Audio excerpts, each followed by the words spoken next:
Good morning. I'm Eric Reeser. OG Anunoby's tip-in with 1 second remaining completed the largest comeback in NBA Finals history. The Knicks stormed back down 29 points to sink the Spurs 107-106 last night in Game 4 at Madison Square Garden. Anunoby had 33 points. The tip-in was off a Jalen Brunson miss. Brunson scored 36 to give New York a 3-1 series lead. San Antonio will host Game 5 Saturday night. A Knicks win secures their first NBA championship since 1973.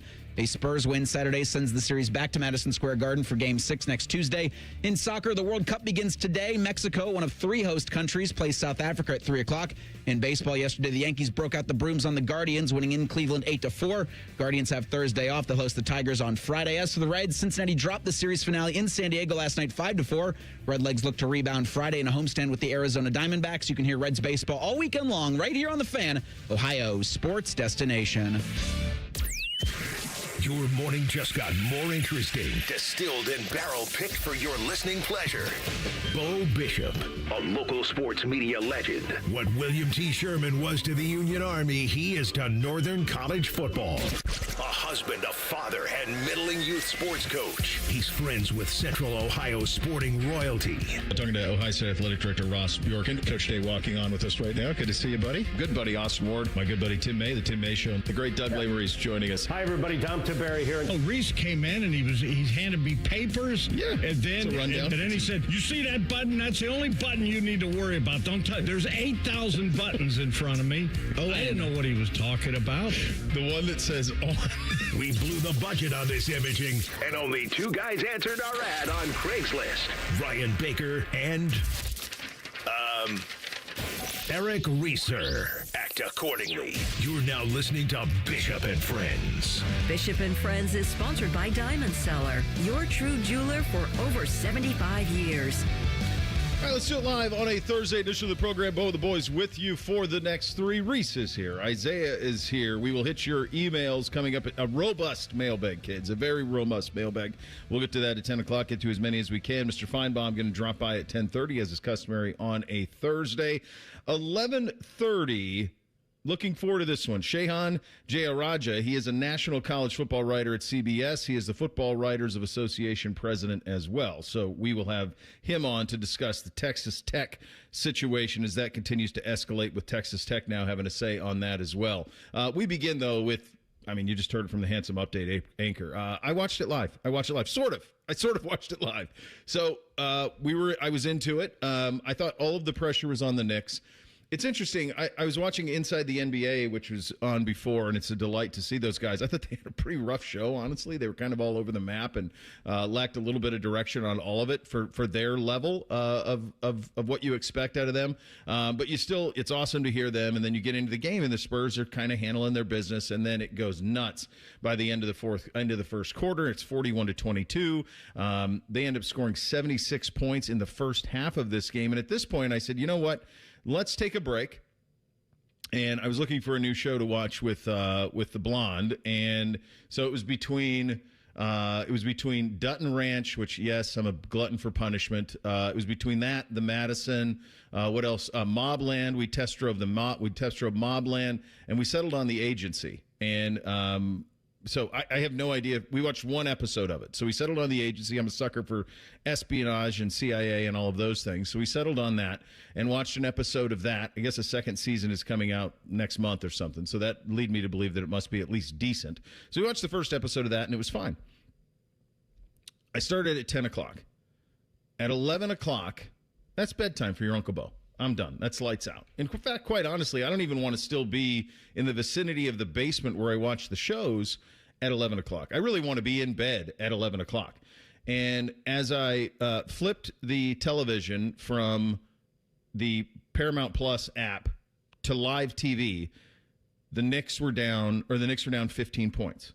It was 95-80 at that point. And I went, oh, they've been pretty busy, but I don't know if there's enough time left in this in order for them to come all the way. Surely they're not going to come all the way back from this.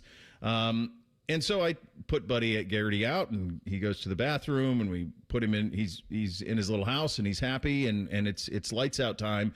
I'm kind of picking up around so that when you go down there this morning, everything's good. And as I'm picking things up, the Knicks just kind of keep coming. And all of a sudden, like 15 goes to 12, and then it goes to 10, and then all of a sudden it's like, okay, they might be able to pull this thing off. And then San Antonio would counter a little bit. About 4 minutes to go, they cut it to 4, 99-95, and on a 3 from OG Anunoby, and you say, well, okay, we got ourselves a ball game then. And then De'Aaron Fox hit a 3 on the next possession. And it's like, I just don't know if there's enough time to get all of this done. And then sure enough, there was. And there's several things that you're going to think about, but the Jalen Brunson shot over Wemby is certainly going to be one of them to cut it to 1. The Knicks finally take the lead on a Brunson 2, makes kind of a floater with about 1:22 to go in the game. And then what you're going to then the next thing that you see is the incredible miss by Josh Hart, where he's got a wide open layup that essentially clinches it, and he just takes the wrong angle and just misses a wide open layup, and he's stupefied by it. And then the last thing from the San Antonio perspective is and he hit the game winner in Game 3, the one that clinched it in Game 3. But the lack of headspace for De'Aaron Fox to get the steal, attempt to make a layup up 1, you don't even shoot it, bud. Just dribble it out. You have the ball, they're going to foul you. You make 2 shots. It was just a brain fart, right? I mean, instincts took over, and he tried to finish it. And then you get Brunson shoots, the last shot he shoots is from about 47 feet. It's deep. It's like Dame Dollar distance. And OG Anunoby comes out of nowhere and tips it in. And I think from a New York sports perspective, I texted with a lot of my buddies who are New York natives last night and into this morning, and it's probably on par with like Buckner. Yeah. In terms, especially if they win it, it's probably like a Buckner thing, Reese. I think it's one of the great sports moments in New York City history, what happened last night to come back from 29 down. How much of it did you watch? The entire thing. You stuck. I realized did you once. Ever waver? No, because it became background viewing in the second quarter, and then I started to notice Jalen Brunson got hot, and I was like, well, I've seen this before. Feeling comfortable up double digits in a game you kind of have to have if you're the San Antonio Spurs, because the Cleveland Cavaliers had to have a similar game in their final series against the Knicks. So you're watching this whole thing unfold. I had seen scenes from halftime. Wu-Tang Clan performed, and I forget which of the members it was proclaimed Knicks in 5. And I'm like, whoa, that seems a little prophetic. The whole thing was cinema, really, last night at Madison Square Garden. It truly had it all. Unfortunately for Spurs fans, I think they're the only group of people who felt like that wasn't awesome with what you saw. And, Bo, your great friend, Irvin Magic Johnson, is never critical of anybody. Never. Ever. But on Twitter last night, he said what you said about De'Aaron Fox in that last possession. And then when Anunoby runs free for the tip-in, De'Aaron Fox is supposed to be on defense of Anunoby, but he leaves him to go to Brunson. Oh, jeez. And John Calipari, his head coach, was in attendance to watch De'Aaron Fox have a really, really forgettable night. But this from Magic. There's 2 paragraphs to this. Oh, no. Only one is about De'Aaron Fox. De'Aaron Fox made a huge mistake when he got the ball with seconds left in the fourth and decided to go for a layup instead of dribbling the ball out to be fouled. I think the Spurs have another win in them, and the series will stretch out 6 or 7 games, but I still see the Knicks winning it all. So I guess it was only a sentence about De'Aaron Fox, but there's your basketball analysis from Magic. I get so nervous, and I actually had to unfollow him on Twitter because he's my hero. He's my sports hero, and it got so bad. It got so bad that I couldn't possibly keep reading reading it, so I just unfollowed him. It broke my heart. So as soon as you said that, I'm like, oh my God, what did he say now? And doesn't it feel like after last night, I'm sure for Cavs fans, that looks just like game 1 for me. And after game 1 against the Knicks, I think a lot of Cavs fans thought, how do you possibly think that you can win the series now? And after last night as a Spurs fan, blowing the 29-point lead, how can you come into game 5 and hope that you can win the series down 3-1 now, blowing it like the way you did? Obviously, you kind of have the bonehead play at the end by De'Aaron Fox. I've seen a lot of, also hurts for Cavs fans, but a lot of J.R. Smith, obviously LeBron, comparisons there with J.R. late in the game, De'Aaron Fox. I think the J.R. one is still worse than what De'Aaron did because he's just trying to get a bucket there. I mean, obviously, you should dribble that out, but J.R. didn't know what the time that was left, and they didn't know that they were winning the game, so that one hurts a little bit more. But for Spurs fans, I would say Game 5, they should be really glad they're going back to San Antonio, but they might be better off losing in San Antonio than losing in New York, because if they lose in New York, oh my goodness, that place is going to be on fire. I was thinking of, by the way, I stayed for postgame. I ended up watching, I was up until after midnight watching this stuff. And nobody would leave. That's the thing. Like, nobody would leave. They all stood. Like Jerry Seinfeld and LD. You're watching Inside the NBA, and Seinfeld and LD are behind him, like embracing. John McEnroe's there. David Zaslav, who ran Warner Brothers and HBO, he's there behind them. Chalamet's running around hugging people. He's grabbing microphones from Entertainment Tonight. I mean, there was, it had to be the highest concentration of celebrity at a game. And then it just kept popping. Like, I started to see people in luxury suites that were in there. That turncoat Taylor Swift. Taylor Swift, she's courtside. Who's the one that NBC has a crush on, Reese, that one of the Blue Jackets dated? Pop Tate star McRae. Tate McRae. That girl. I saw her. She wasn't anywhere near the court. She was like up a little bit, and it's like, can you imagine how hard it was? And if you think that's hard, what do you think it's going to be like for Game 5 to get courtside? Who's getting the courtsides? Well, if you're the Spurs, are you trying to pull a Dan Gilbert? Oh my God, that's right. It's in San Antonio for 5. They went. It's 2-2. Yeah. Yep. 1-1-1. Yeah. So it's Spurs. I thought it was 2-3. Games 5 and 7. And they got to be so glad to go home after last night. I can just imagine. I saw there was videos of them going back to their hotel rooms, and I think Wemby got hit with an egg. I don't know if you guys saw that video. Got hit with an egg. Awful. And so who's carrying eggs into Madison's? Like, who's? Great question. How are we doing this? Where's the bodega outside of MSG that you're pulling that? There's probably several. Give me a 6-pack. Give me a 6-pack of white eggs so I can throw them at Wemby. The Game 5, it's a great point in terms of do the Spurs not allow courtside sales to Knicks fans? I mean, this crosses over, though. This crossed over from, this is well beyond basketball. The ratings have been through the roof, and what happened last night crosses well beyond that in terms of one of the most improbable sports memories that I'll ever have, to have that happen in the finals like that. And you could hear it from Ernie and Chuck and Shaq and Kenny and all the folks on Inside as well. It was an incredible scene last night. We'll continue. Bishop and Friends right here on The Fan.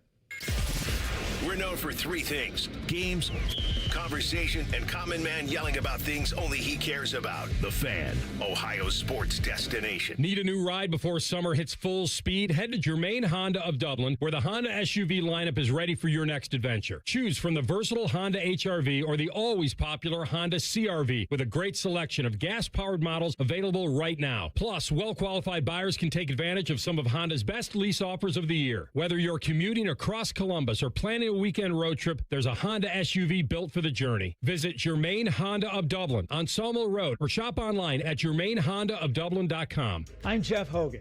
I've been a journalist at 10 TV for more than 20 years. I moved back to Columbus with my beautiful wife and our 2 amazing daughters and our golden retriever, Harley. This community brought me back because this is where I feel connected. Where my daughters were born, this is my home. And that is to say, I don't just report about our community, I belong to it. What happens here affects us all. And that's why we care so deeply about getting it right. And when local journalism is done right, it doesn't sit still. It moves. It moves you to act, to verify, to volunteer, to speak up or lend a hand. It moves your mind by challenging assumptions and offering new perspectives. It moves you forward by giving you the information to make decisions and thrive where you live. And yes, it moves your heart through the kind of human storytelling that stays with you wherever you are. And at 10 TV, we're here for all of it. These are the stories that move Central Ohio.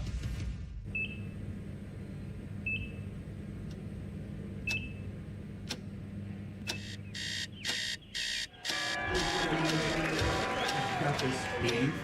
Breathe. You got this. You got this.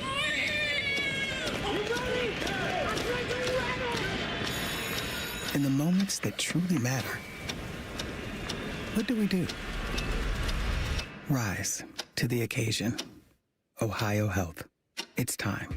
High energy bills? Your HVAC system could be the reason. Save up to $2,000 on a new HVAC system with Columbus Worthington Air. Smart homeowners know an old air conditioner can cost you more every month. Don't let it drain your wallet. Upgrade to efficient, reliable comfort with payment options that fit your budget. Backed by our exceptional service guarantee. Columbus Worthington Air and Bryant Heating and Cooling. Whatever it takes. Visit cwaohio.com/radio for details, terms, and conditions. License number 47543. Hey, what's up? It's T-Bone. You have problem windows. You know it. You want to get them fixed. Well, I've got the solution. Window Nation's Buy 4, Get 4 free sale is going on now. Imagine replacing all those bad windows in your house, and all of the new ones, half of them are for free. That's the deal you can get from Window Nation. Plus, you could get them with no money down and no monthly payment or interest for 2 years. Window Nation's Buy 4, Get 4 free sale is going on now, so visit windownation.com. Window Nation, proud partner of the Wounded Warrior Project. Hey there, I'm Brad. I'm about to win the Tuesday Night Bowling League Championship. I'm also a highway worker for the Ohio Department of Transportation. When you move over and slow down, you're not only giving me room to work, you're making sure I can bowl the winning strike with my buddies. Roadside workers have lives and families, but when they're on the job, they put it all on the line to protect and serve us. Remember, they're not just roadside workers. Thank you for moving over and slowing down. Brought to you by ODOT, USDOT, NHTSA, and ODPS. Hello, it's John Kozik, founder and president of TurboTrack Realty, and I buy real estate as is, fast for cash. Give us a call today for an all-cash offer at 614-470-2000, 614-470-2000. I buy vacant properties, inherited homes, divorce situations, death in the family, apartment buildings, commercial properties. I even buy my tenants won't pay me the rent houses. Give us a call today for an all-cash offer at 614-470-2000, 614-470-2000. Tita Green with Skip Mosick. Saturday, we're at Scioto Country Club to talk some U.S. Senior Open with honorary chair, former Buckeye Michael Redd, plus Golf Channel's Ron Syrak. Tita Green with Skip Mosick, Saturday mornings at 9 on The Fan. Fan weather. From the Logan AC and Heat Services Weather Center. A partly sunny day for us today with chances of showers and storms developing in the afternoon and early evening. It'll be hot, humid, and breezy with highs right around 90 degrees. And then for tonight, chances of showers and storms could develop overnight toward daybreak. Otherwise, partly cloudy and breezy with lows in the 70s. For The Fan, I'm meteorologist Meredith Garfolo with the 10 Weather Impact Forecast. Miss a little, miss a lot. Catch Bishop and Friends wherever you get your podcasts. It's free. Sponsored by Atlas Butler Heating, Cooling, and Plumbing. The Fan. First Friday miracles are always better with Uncle Bo. This is Bishop and Friends. Yeah, when you've been around for a while, you learn a few things. Like to think I know a little bit about this, but for pests like ants and termites, no, not my bag, baby. So I turned to Rose Pest Solutions.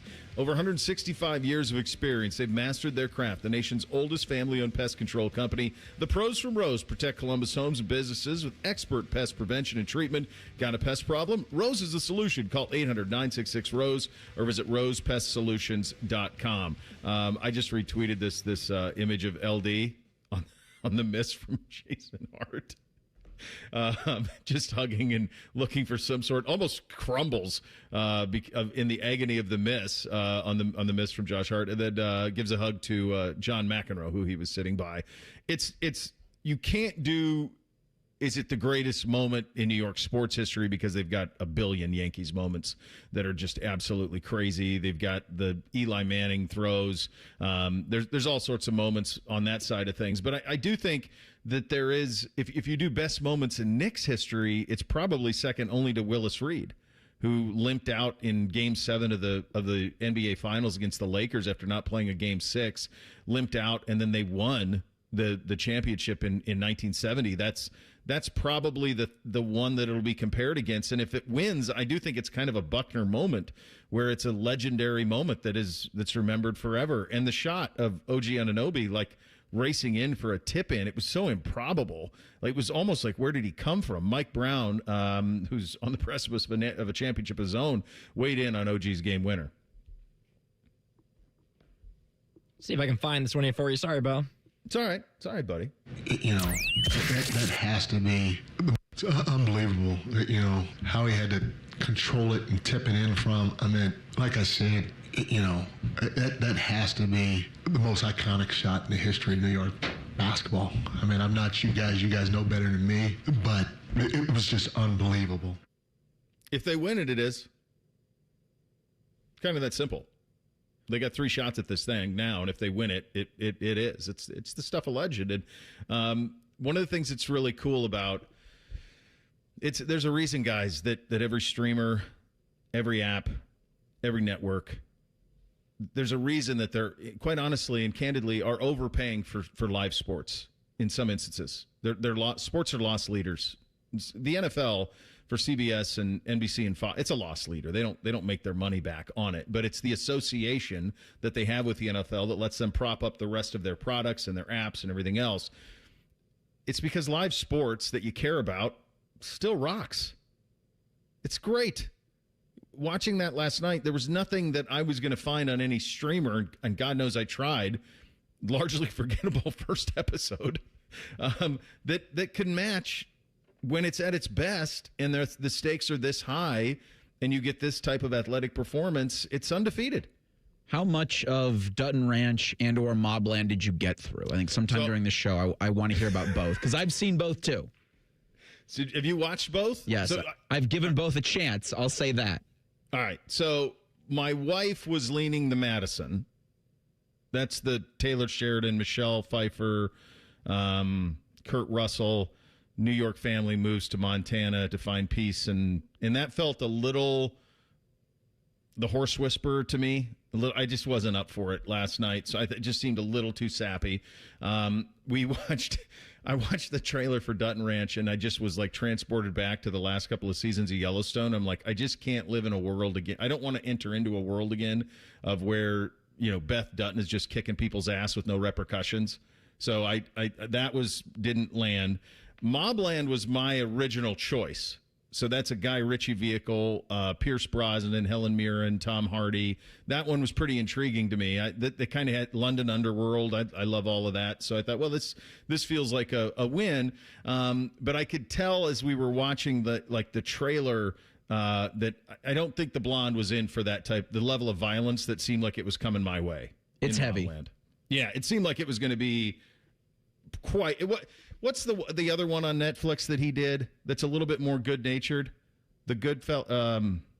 It's got The Gentleman. No, that's close to that.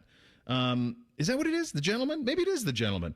It's got the guy from White Lotus season 2 in it who does the Land Rover ads. He's pretty charming. Yeah, it is The Gentleman. It's The Gentleman. Yeah. The Baratheon in Night of the Seven Kingdoms is also. Yeah. He's the awful brother. Yes. So that one's fun. I mean, that's got some violent stuff too, but it's a little bit more lighthearted and fun. And I could tell that Mobland was going to be quite a bit darker. So we kind of compromised on the agency. Michael Fassbender, Richard Gere, Jeffrey Wright, Jodie Turner-Smith. Okay, pretty good cast. CIA operatives gone wrong. I'm into that. And then I saw that it was greenlit for a second season. I thought, well, it can't be terrible then. If it's been greenlit for a second season, it can't be terrible. First episode was fine. It was fine. A little bit of intrigue at the end. We'll see kind of how it goes. But it wasn't as good as the last hour of this.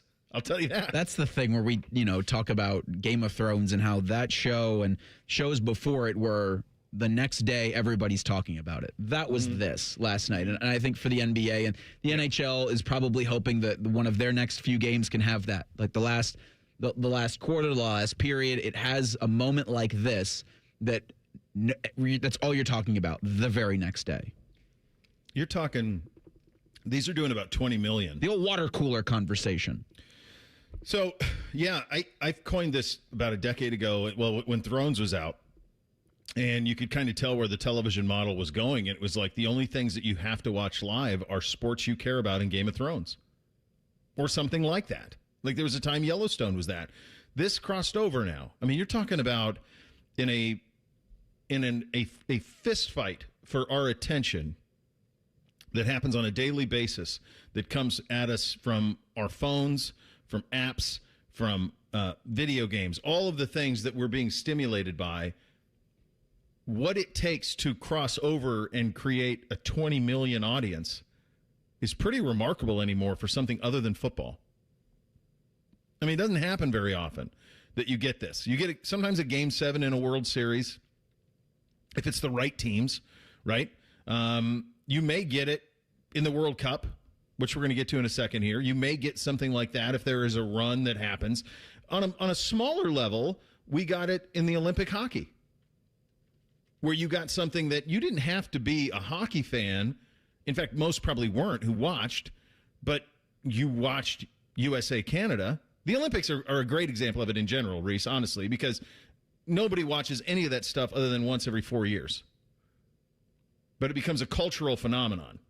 Go ahead, Isaiah. And they're doubling numbers from previous NBA finals. The past couple of years, I'm looking back to last year, Thunder Pacers.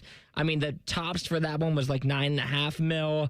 Celtics Mavs a couple of years ago, the tops for that one was $12 million. Yeah. And already they're upwards of 18, pushing 20. That's insanity. It's the New York push. I mean, obviously Wemby's bringing into it too, but it's New York being there. Yeah, it is, and it's the drama that they have provided. I mean, they are pretty damn clutch. They just are. I mean, it's pretty remarkable. And, Brunson is putting himself in a pretty wild category.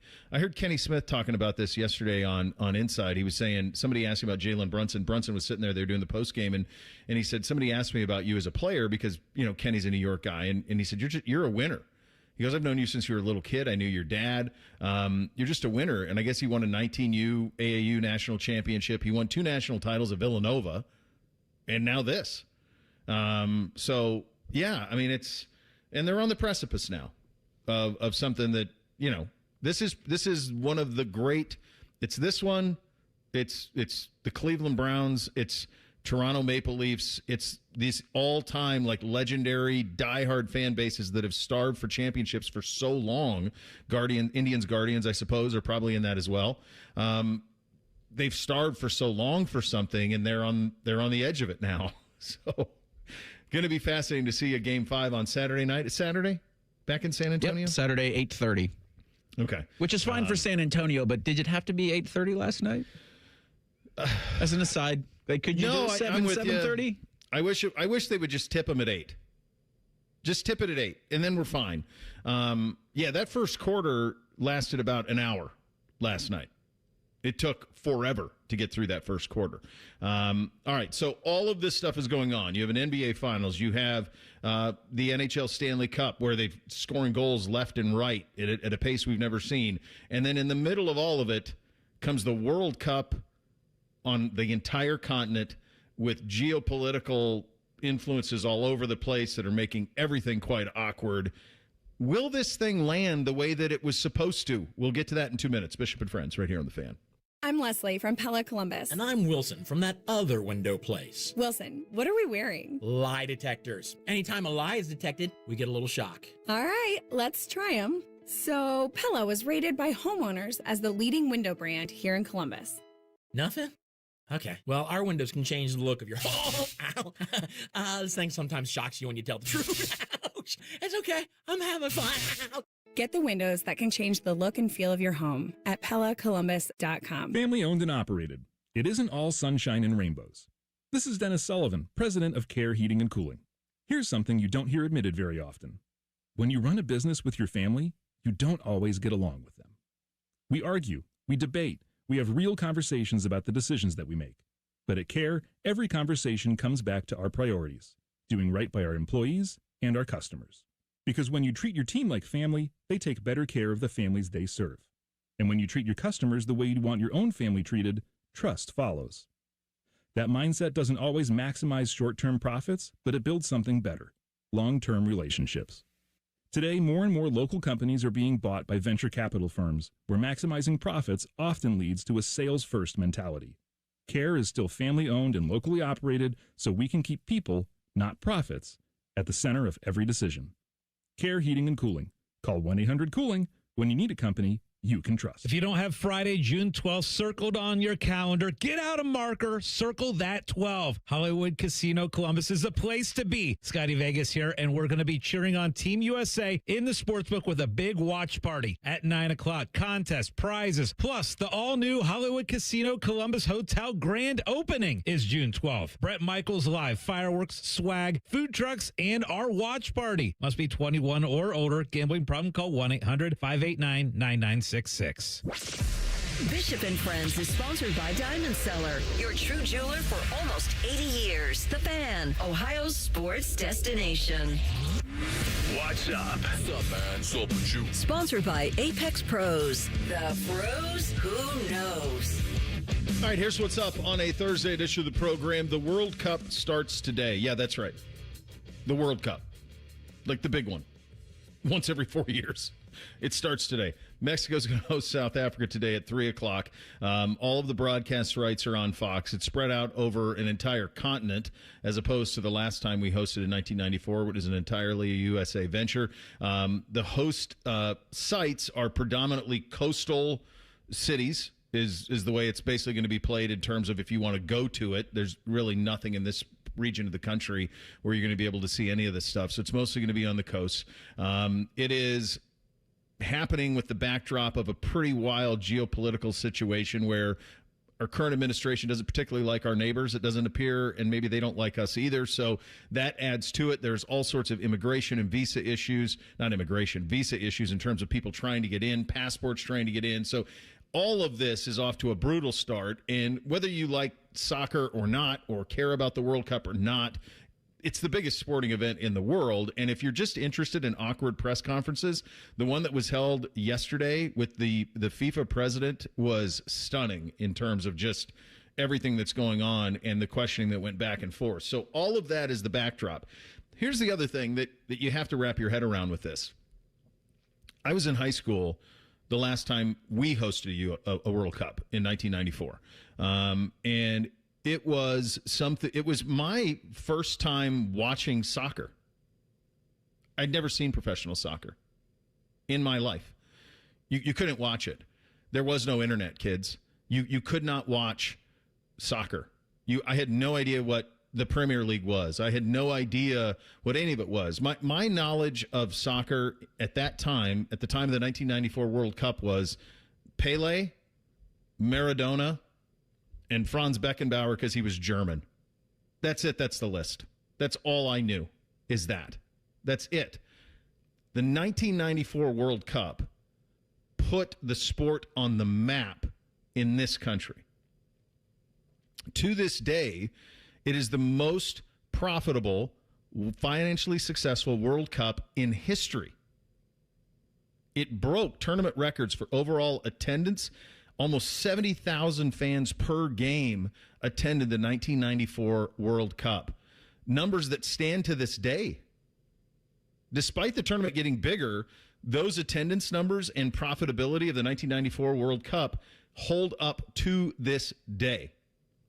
You think about what's happened here in this country, in that sport, in the years that have followed, and the best thing I can tell you is my kids who play absolutely no soccer, none, one of their favorite games is FIFA. I guess it's called FC now. They play FC now. It used to be called FIFA. Now it's FC. They were playing it last night, playing the World Cup, and each one was picking a team and away they were going. The accessibility of the sport is now at the tip of your fingers. You can watch the Premier League. You can watch Champions League. I could go to any of my kids right now, and they could probably name 200 soccer players. I guarantee you Beamsy could name the entire Bayern Munich starting 11. Promise you that. Bootsy could name Real Madrid's, like NBC could name Chelsea. They've all picked teams. They're into all of this. There is no question what MLS has done in the years that's followed. You got to remember, 1994, there was no MLS. Didn't exist. It's hard for you guys are a lot younger than me, but like just when I'm talking about this, you have to understand this is the reality of it. You'd never seen it. And now MLS is what it is. Now, I don't know where MLS is globally in terms of where it is of best leagues. It's obviously not a top 5 league. I would assume it's in the top 10 somewhere. Is it better than the Mexican league now? Is it better than the Brazilian league? I don't know where it kind of stacks up in all of that. You'd have to ask a soccer expert. Brother Bone would probably have a pretty good feel for that. One thing, though, that is stupefying to me, truly stupefying, 1994, Tony Meola in net, Alexi Lawless, all of those guys that were on that team. And I remember this vividly. Find a way to get out of the group. Find a way to get out of the group. Now, they lost to Brazil, who ended up winning it in 94 in the knockout stage. But getting out of the group was a win. All these years later, that's the same goal.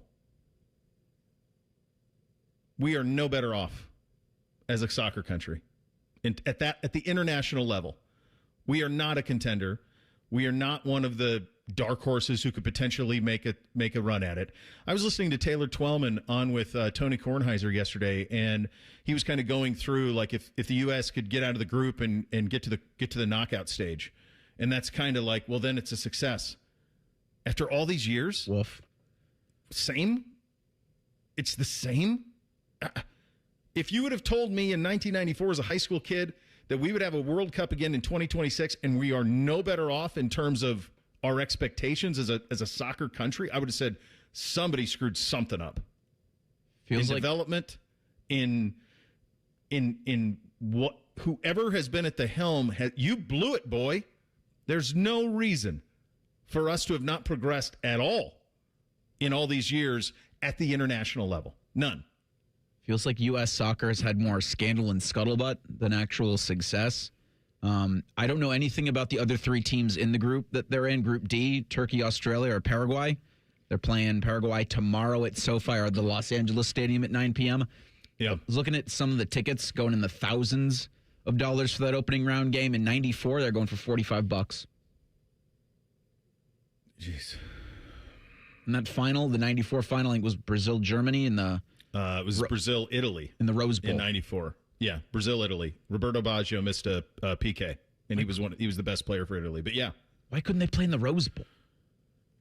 I mean, I do wonder, with what you saw at Jordan-Hare Stadium the other day, 88,000 for an international friendly. Mm-hmm. Like, this country does offer some of the better, in my opinion, stadium environments, and most of those are college football. And that could be college football bias over here. I'll acknowledge that, but you just don't get some of the scenes that you do in those kind of, Los Angeles Stadium or Dallas Stadium. I mean, they just feel too corporate. Well, so here, to your point, Reese, here are your sites. Here are the American sites. Seattle, so Seahawks Stadium. San Francisco Bay, 49ers. Los Angeles, SoFi. Kansas City, I assume, is Arrowhead. It is. Dallas is Jerry World. Houston is Dome. Miami, Atlanta, MetLife, Philly, Foxborough. Those are your American. Steril's the word I'm looking for them, but yeah, there's not the only middle of America sort is Kansas City. I guess. That's it. And it's funny you brought that up, Reese, because the first thing I thought when I saw that it was at SoFi was they need to grab them immediately. Like, it has to be electric in there on Friday night, because I already have friends that are going out for this. And so I feel like it's you either grab them there the very first game to where people want to watch the second game, or they have to escape, which we all know they have to escape. But can you make at least the group stage fun? And hopefully at SoFi they're able to make it fun. But I agree with you. I think there would be better atmospheres, better stadiums you probably could have done it at. When I first saw SoFi, I said, is that the place that you want to do it in LA? I don't know. And also keep the natural grass. All of these stadiums. They have to. They have to put. Yeah, you're right. They have to. Find a way to keep it in there. Just keep it on the ground. How does it land with you guys when you hear me say what I say about 94 versus now? Like especially, I mean, Isaiah obviously a lot it's like younger. You're disappointed. You're not surprised, because all I've known with Team USA Soccer since I can't remember the last time they made it out of group play. I think there was 2011, 2012, something like that. But it's just been disappointment after disappointment. And so I have no expectations. For me, it lands, and it made me laugh when Reese said, as a biased football guy, that was my answer, is it's still in the United States, you're competing for athletes. Like, we know a lot of our best athletes aren't on the soccer fields because when you're younger, at least for me, I grew up kind of in the country, it was football. Like, I didn't even consider playing soccer when I was younger. That wasn't even an option for me because my small town was all football. And it still is. And as we know, football rules in the United States. It's not like that anywhere else but here. And I'm not going to say that has everything to do with it, but I think that is a portion of it, is there is a lot more availability in the fall to play other sports. Well, here's the other thing that's pretty crazy about it. Yes, and they should have pulled some of them over in all these years. They should have think, pulled right? some of them over. Yes, they should have. There should have been a way to pull some of them over. So, and this could be a bigger conversation about youth sports and money and how everybody in American soccer chases scholarships and everybody in the world chases. They're playing soccer to get out of a bad spot. It's the easiest game to play. You literally only need a ball. That's it. There's no other equipment. Just a ball. That's it. This is another thing that I think is pretty interesting. So I was at the Dick's on Sawmill last Thursday. And I walked in and they have I assume it's still there. They have a World Cup jersey display. And as I walked in, and I maybe they've changed it, but the jerseys that I saw in the front on that day were not the U.S. jerseys. It was Argentina. It was Messi. Sure. Yep. And I was talking to the boys about it. I'm like, who are you rooting for? And Beamsy's like, Germany. And one of them was France. And one of them was what? We're not cool. We're not cool. The cool guys, the guys they're fans of, are playing over there. How did that happen? It's the damnedest thing. Bishop and Friends, right here on The Fan. We're the girthiest radio station in the history of radio. Uncomfortably girthy. This promo is uncomfortable. The Fan, Ohio's girth destination. Jeremy Foltz, CEO and co-founder of 3C Technology Solutions, speaks about working with First Bank of Central Ohio. I think FBCO had a really nice personal touch. Transition was really easy and much cleaner than I thought it would be. Some very specific things that made me very excited to work with them are availability and creativity. Experience what it's like to be first at First Bank of Central Ohio. Visit fbcentralohio.com for more details. Member FDIC, an equal housing lender. I'm Yolanda Harris. I'm a journalist at 10 TV News. I grew up here, and after 25 years of telling this community's stories, this place still means so much to me. When I'm not in the newsroom, I'm usually out supporting the same people and causes I care deeply about. I don't just report about our community, I belong to it. What happens here affects us all, and that's why we care so deeply about getting it right. And when local journalism is done right, it doesn't sit still. It moves. It moves you to act, to verify, to volunteer, to speak up, or lend a hand. It moves your mind by challenging assumptions and offering new perspectives. It moves you forward by giving you the information to make decisions and thrive where you live. And yes, it moves your heart through the kind of human storytelling that stays with you wherever you are. And at 10 TV, we're here for all of it. These are the stories that move Central Ohio. I can't raise my arms, I can't climb stairs, I can't kneel down, which means I can't play with the kids, golf with the guys, or get through a workday without an exhausting pain. Hey, it's Tyvis, and I'm here to celebrate what you can do. And that's exactly what QC Kinetics patients are doing. Not bracing for the next jolt of pain. It's gone. They've moved on, back to living their lives. You heard me talk about Dr. Tesner and the team at QC Kinetics and how they helped me get my knee pain to go away. No missing work, no surgery, no long recovery. And I love hearing from you. How we here at The Fan helped you dig out from under that long list of can'ts and get back to living your best life. So go find out what you can do. It's a good life out there, folks. Go live it to the fullest. Let's get rid of that pain. Starting now, the consultation is totally free to see if you're a good candidate. Offices in Dublin and Gahanna. Call 380-208-4544. 380-208-4544. That's 380-208-4544. In the military, the mission was clear. You knew what to do. Now, the mission has changed. Stepping into civilian life isn't about finding a job. It's finding your purpose. I wanted a career that would leverage the skills and discipline I gained in the military. IT just felt right. My Computer Career offers class schedules that fit into your life and skills in high demand. Put your VA benefits to work. Visit mycomputercareer.edu/CWP to jumpstart your IT career today. An elite CompTIA certification partner. Financial aid is available to those who qualify, including VA benefits. Many of you know that my inspiration for becoming an accident attorney was my brother Tim, who was rendered a quadriplegic at age 18. I didn't know what a personal injury lawyer was was or what they did, but I soon did. Tim was treated terribly by the insurance company, and I became enraged. It was a constant delay and deny. I'm John Morgan of Morgan & Morgan. Tim later worked with me for 27 years. Last year, my hero died at age 65. You can see my eulogy for him by visiting mybrothertim.com. He was one hell of a man. Because of Tim, together we built the largest injury firm in the world, and our clients are treated the way I would want my family to be treated. At Morgan & Morgan, nobody is a nobody and everybody is a somebody. If you need our help, visit forthepeople.com on your phone or computer. See you soon, Tim. Morgan & Morgan, forthepeople.com. Injured? Dial pound law. Morgan & Morgan, Ohio office located at 600 Vine Street, Cincinnati. Prior results do not guarantee a similar outcome.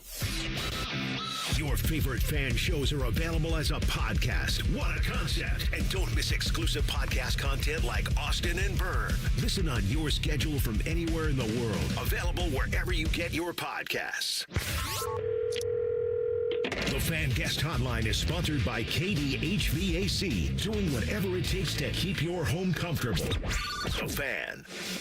Our top men are working on everything except this show. This is Bishop and Friends. And just to reiterate and be abundantly clear, since 94, I mean, just from an MLS perspective alone, the league didn't exist in 94. And now, look at even here, look at the Crew, what's happened here and what they've done over all those years. Even what they've done going to the new stadium, the new ownership and everything, the atmosphere that it is. I mean, the quality of that league has grown exponentially for something that didn't exist the last time we hosted a World Cup to now, I think, and someone can correct me if I'm wrong, my hunch is it's a top 10 league in the world. And there's that's a massive accomplishment. So these are two different things. This is that versus the United States international team. All they've got to do to grab the country by the throat, and Fox didn't do them any favors with these times.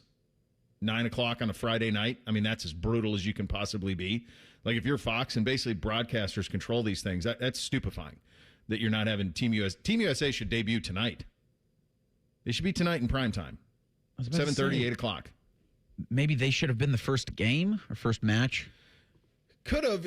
Yeah, I mean, I think, but Fox is running the whole thing. Like, why in the hell are they not doing this tonight in prime time?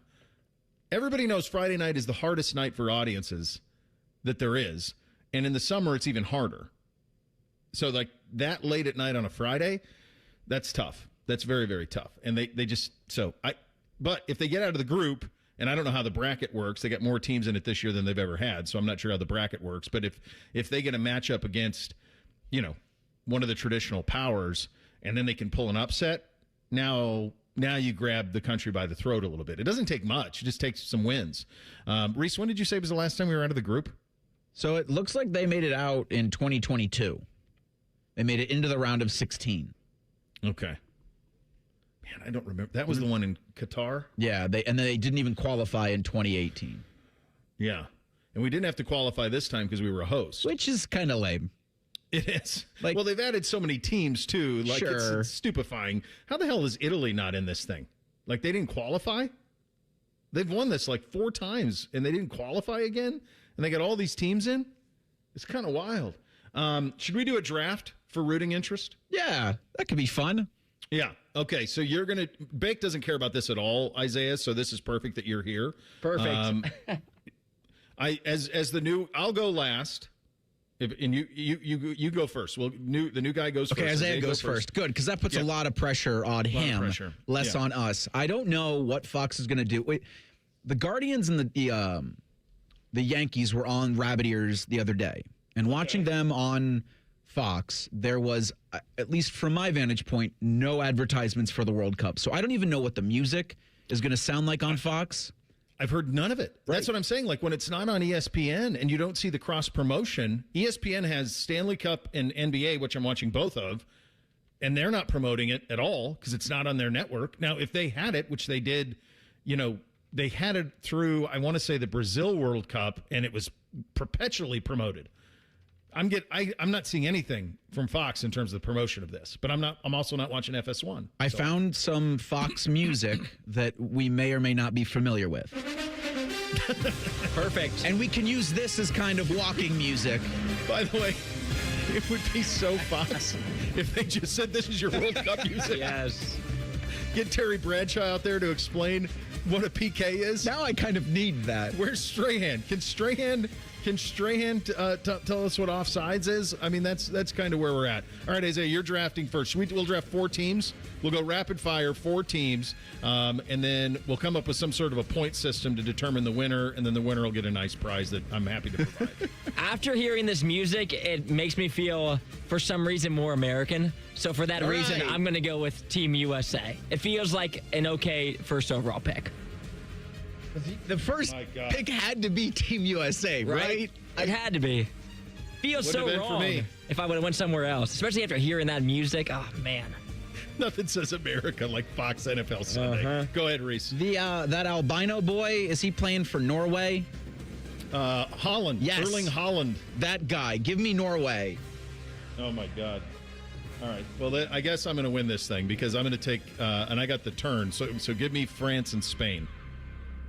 Well, they're the betting favorites. Well, this is a competition, Reese. Like this. I mean, I'm like, what are we doing we here? We are picking 12 seeds in March Madness right now. I'm providing, a bounty of gifts for the winner. All right, Isaiah, you're up. No, you're up, Reese. You're up. It's you, yeah. Give me Germany. You ever done a fantasy draft? You're up. Not in a long time. Give me. I'll take. Reese is up. He just up went. again. No, who did you get? I got Germany. Oh, is it German? Yeah. My people, I think. Well, my people. I love the German. So I'll go back to back here. I'm going to go Brazil and Mexico. Oh, my God. Reese, back to you. So Italy's out. Yeah, they're not in it. Give me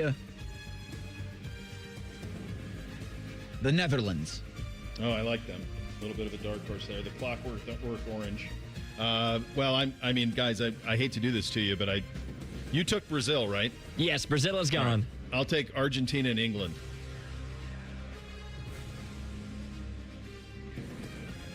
Back to me. Back to you, Reese. Give me Spain. Oh, no, you have Spain. I got Spain. All right, who's best left for you? Cool. Oh, no, Ecuador is home based. Ecuador is home based in Columbus. No, I can't because I have Germany. Look, I'm going to help you because we can't have Bacon in this thing and he doesn't even care about it. And Isaiah's picking for Bacon. Would be pretty funny. You could you got to think like Croatia, Portugal. Yeah, Portugal. Because then you get Ronaldo. He doesn't drink sugar or milk. Final pick for me. Yeah, that's right. Let's land on Senegal. Give me an underdog. You got a whole squad of underdogs. Ronaldo's not starting for Portugal, is he? Oh, I think he is. Oh, wow. I'm not sure he's going to run much, but he'll bang goals. What's he going to do? He's 40 years old. This is his 6th World Cup. Oh, my God. We'll open up the mailbag coming up next. Bishop and Friends right here on The Fan.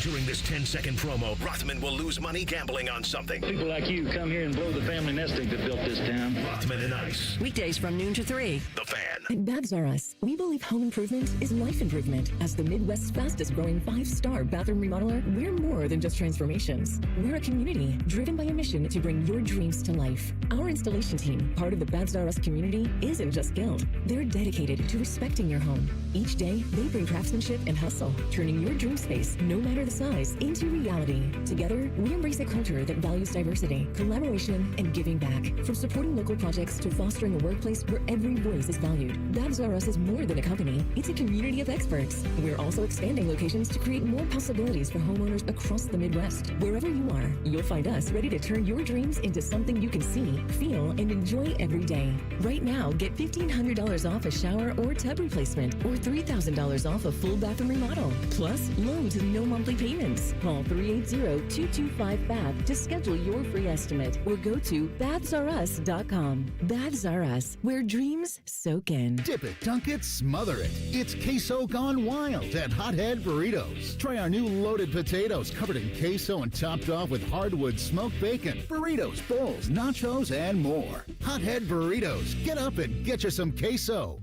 What can ADP do for small business? We help answer the business questions, like how do you track employee time? How do you do payroll taxes? Or what does compliance even mean? So small businesses can focus on bigger questions. Now florists can ask, can we invent another holiday to sell bouquets? Pizza shops can ask, how do we stuff a calzone into a pizza crust? And pool cleaners can ask, what is that thing in the filter? These are the questions you can focus on when ADP takes care of the business of your small business. ADP for small business. That was the moment when I realized I got to do something.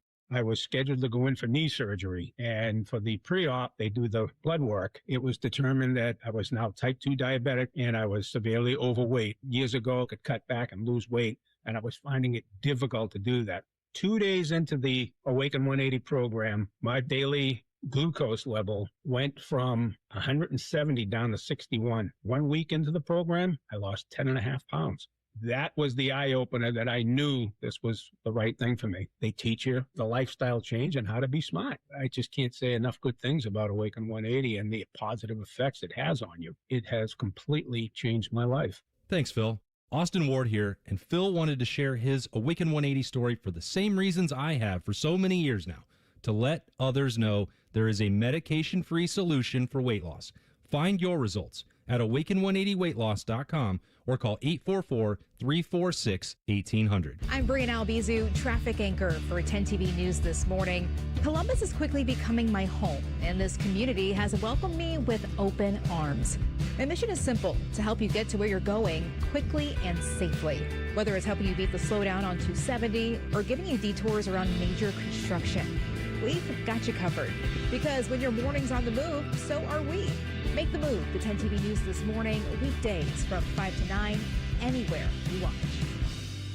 Hey, it's Bobby Carpenter. At Germain Toyota of Columbus, it's all about you, your drive, your style, and your budget. Stop in and see Marcello. He'll get you rolling.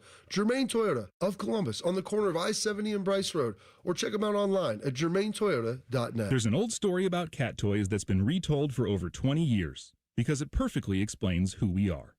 This is Dennis Sullivan, president of Care Heating and Cooling. Years ago, a couple who shared their house with 3 cats had another company out to look at their furnace. After working on it, the technician said it was dangerous and had to be replaced. The couple called Care for a second opinion, and my dad Mike went out to help them. When he inspected the furnace, the cause of the problem became obvious. A cat toy had been stuffed into the heat exchanger. With the toy removed, the furnace ran perfectly. Now, how did the toy get there? You can decide for yourself. But here's what mattered then and still matters now.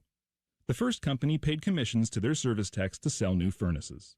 At Care, we pay our technicians to fix furnaces, not sell you a new one. And if a new furnace is needed, our team of replacement specialists will advise you on all options available and help you make your best choice. Care Heating and Cooling.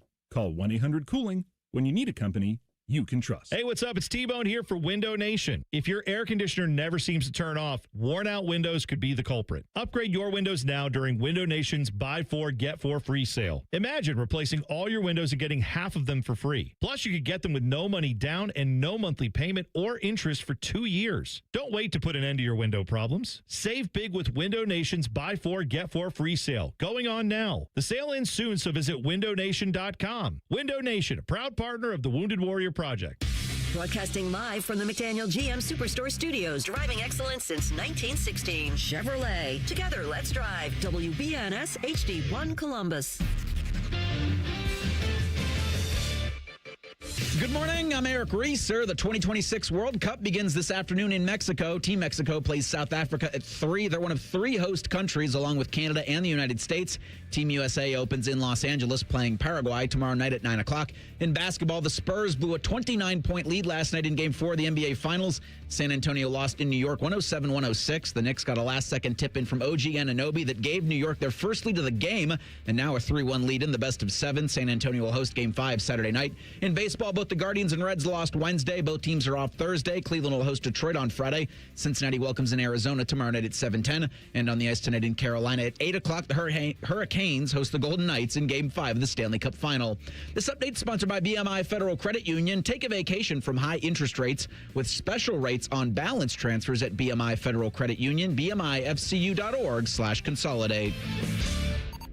The show that understands the importance of a situational beverage. You're listening to Bishop and Friends. All right, second hour here on a Thursday. Paul Feinbaum coming up 29 minutes from now. Let's kick off the hour with a little bit of the mailbag. Hit it, fellas. Our comment box is always open. Any feedback is mostly appreciated. The mail never stops. It just keeps coming and coming and coming. There's never a let-up. It's relentless. Every day it piles up more and more and more. You got to get it out. And the more you get out, the more it keeps coming in. Again. Bishop and Friends present Emails. Sponsored by Window Nation. Buy 4 windows, get 4 free sale. Visit windownation.com now. All right, it's robust. It's a robust mailbag. Let's start with this one from Ryan. What's up, Bo? First thing, love the show, and I thank you for that. That's me parenthetically. Very hypothetical question here. With all the transfer portal talk and quarterback talk, let's just say Julian goes down week 2 versus Texas. I hate even reading that out loud. Whoa. It's awful. Tavian St. Clair plays the rest of the year, makes his mark. What do you think the offseason would look like?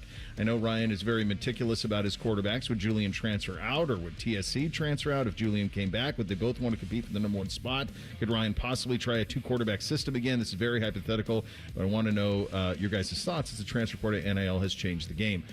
What's our best... Is the best example of this like Stetson Bennett?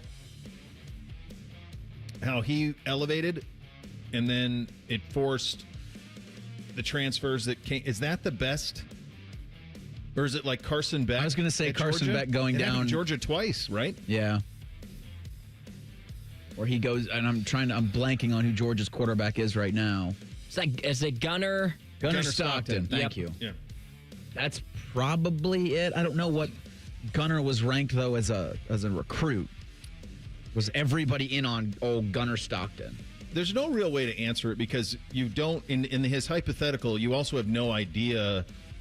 It really would just come down to how well did Tavian play. Mm-hmm. I mean, that's it. That's what it would come down to in that type of a hypothetical situation.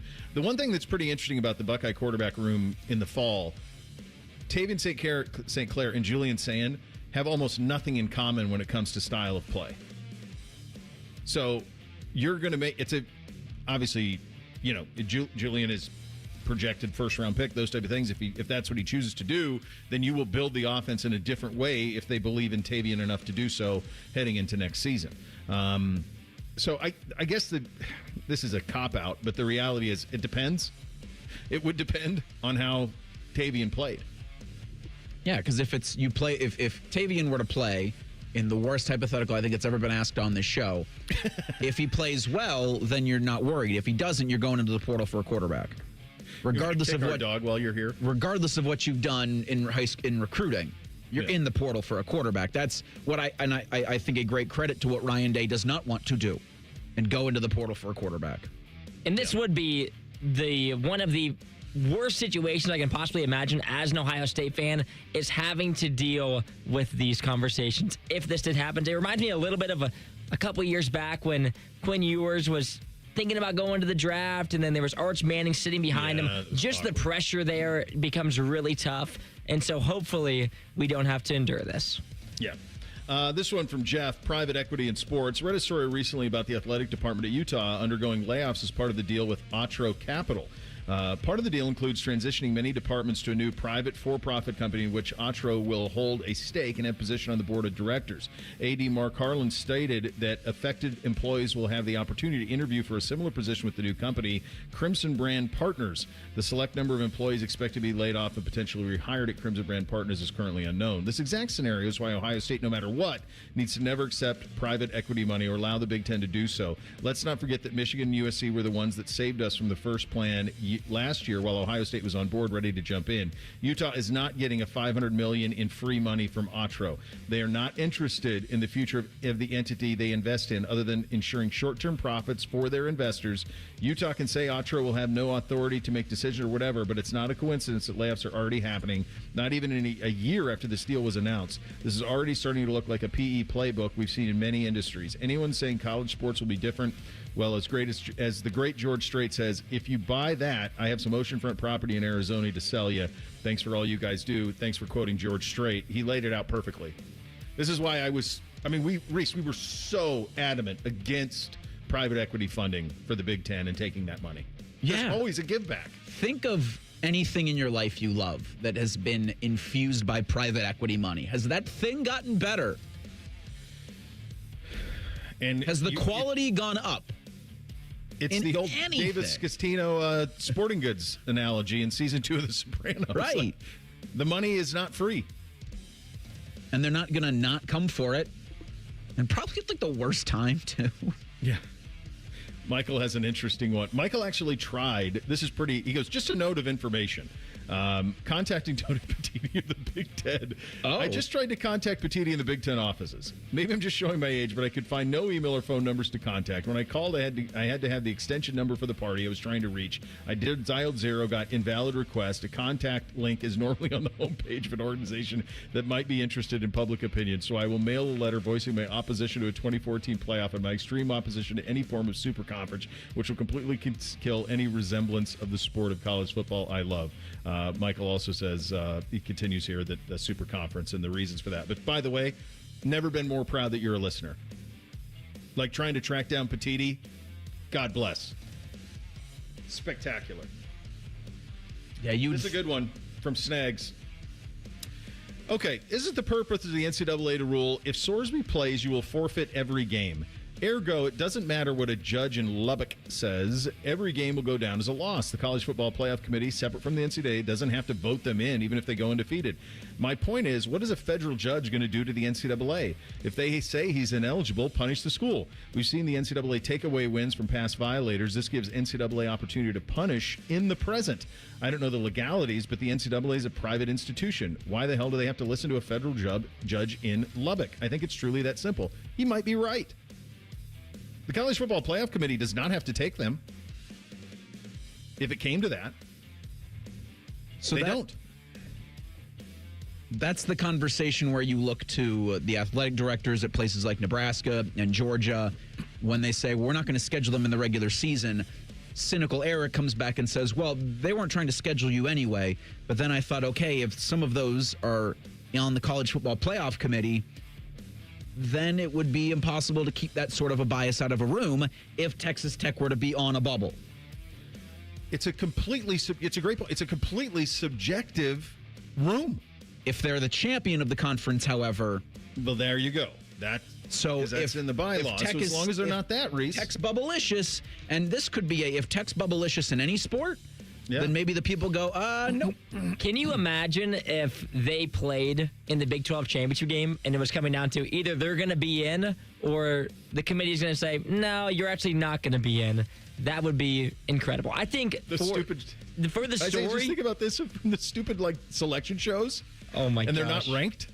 Like if they're undefeated and they don't rank them. The first playoff selection show when they don't pop in to the top 12. I can't even remember what it is. Is it they do 12 off the rip? They do 25, I think. They do the top 25. Top 25. Which is stupid. They rank the top 25 until the last one, and then they seed them. And it makes only sense to ESPN because millions of people tune in. And I do think that would be great if they just left them off the entire go. It's amazing. And I'm completely against it, but it also makes it a better story if Texas Tech and Brendan Sorsby are good. Yeah. Because if they're bad, it just goes away. Everyone's like, well, Sorsby's playing, but they aren't doing anything, so it doesn't matter. If they're winning, it still matters. If they're losing, it doesn't matter. This one from Mike in Oxford. Bo, love you guys. Great show. Grew up on Trumpy, then Collinsworth. He says some nice things about us. Now, that team up north sees scum cheat and win a natty. No repercussions, worse spit.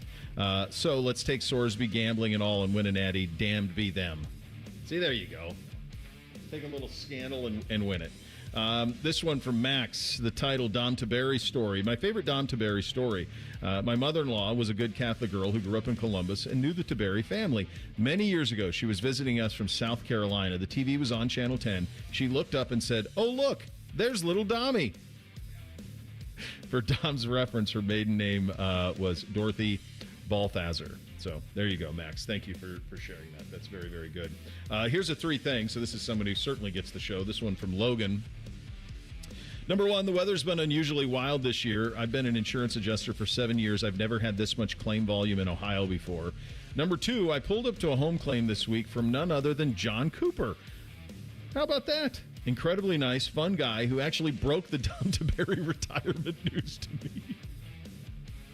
Coop breaking the Dom DeBerry retirement. That's so Columbus. That's so good. Number 3, the Brendan Sorsby news almost broke me. I was the biggest anti-Texas Tech fan in the world if he plays for them this year. I completely agree with Baker. Criminally prosecute him if no one else will do anything.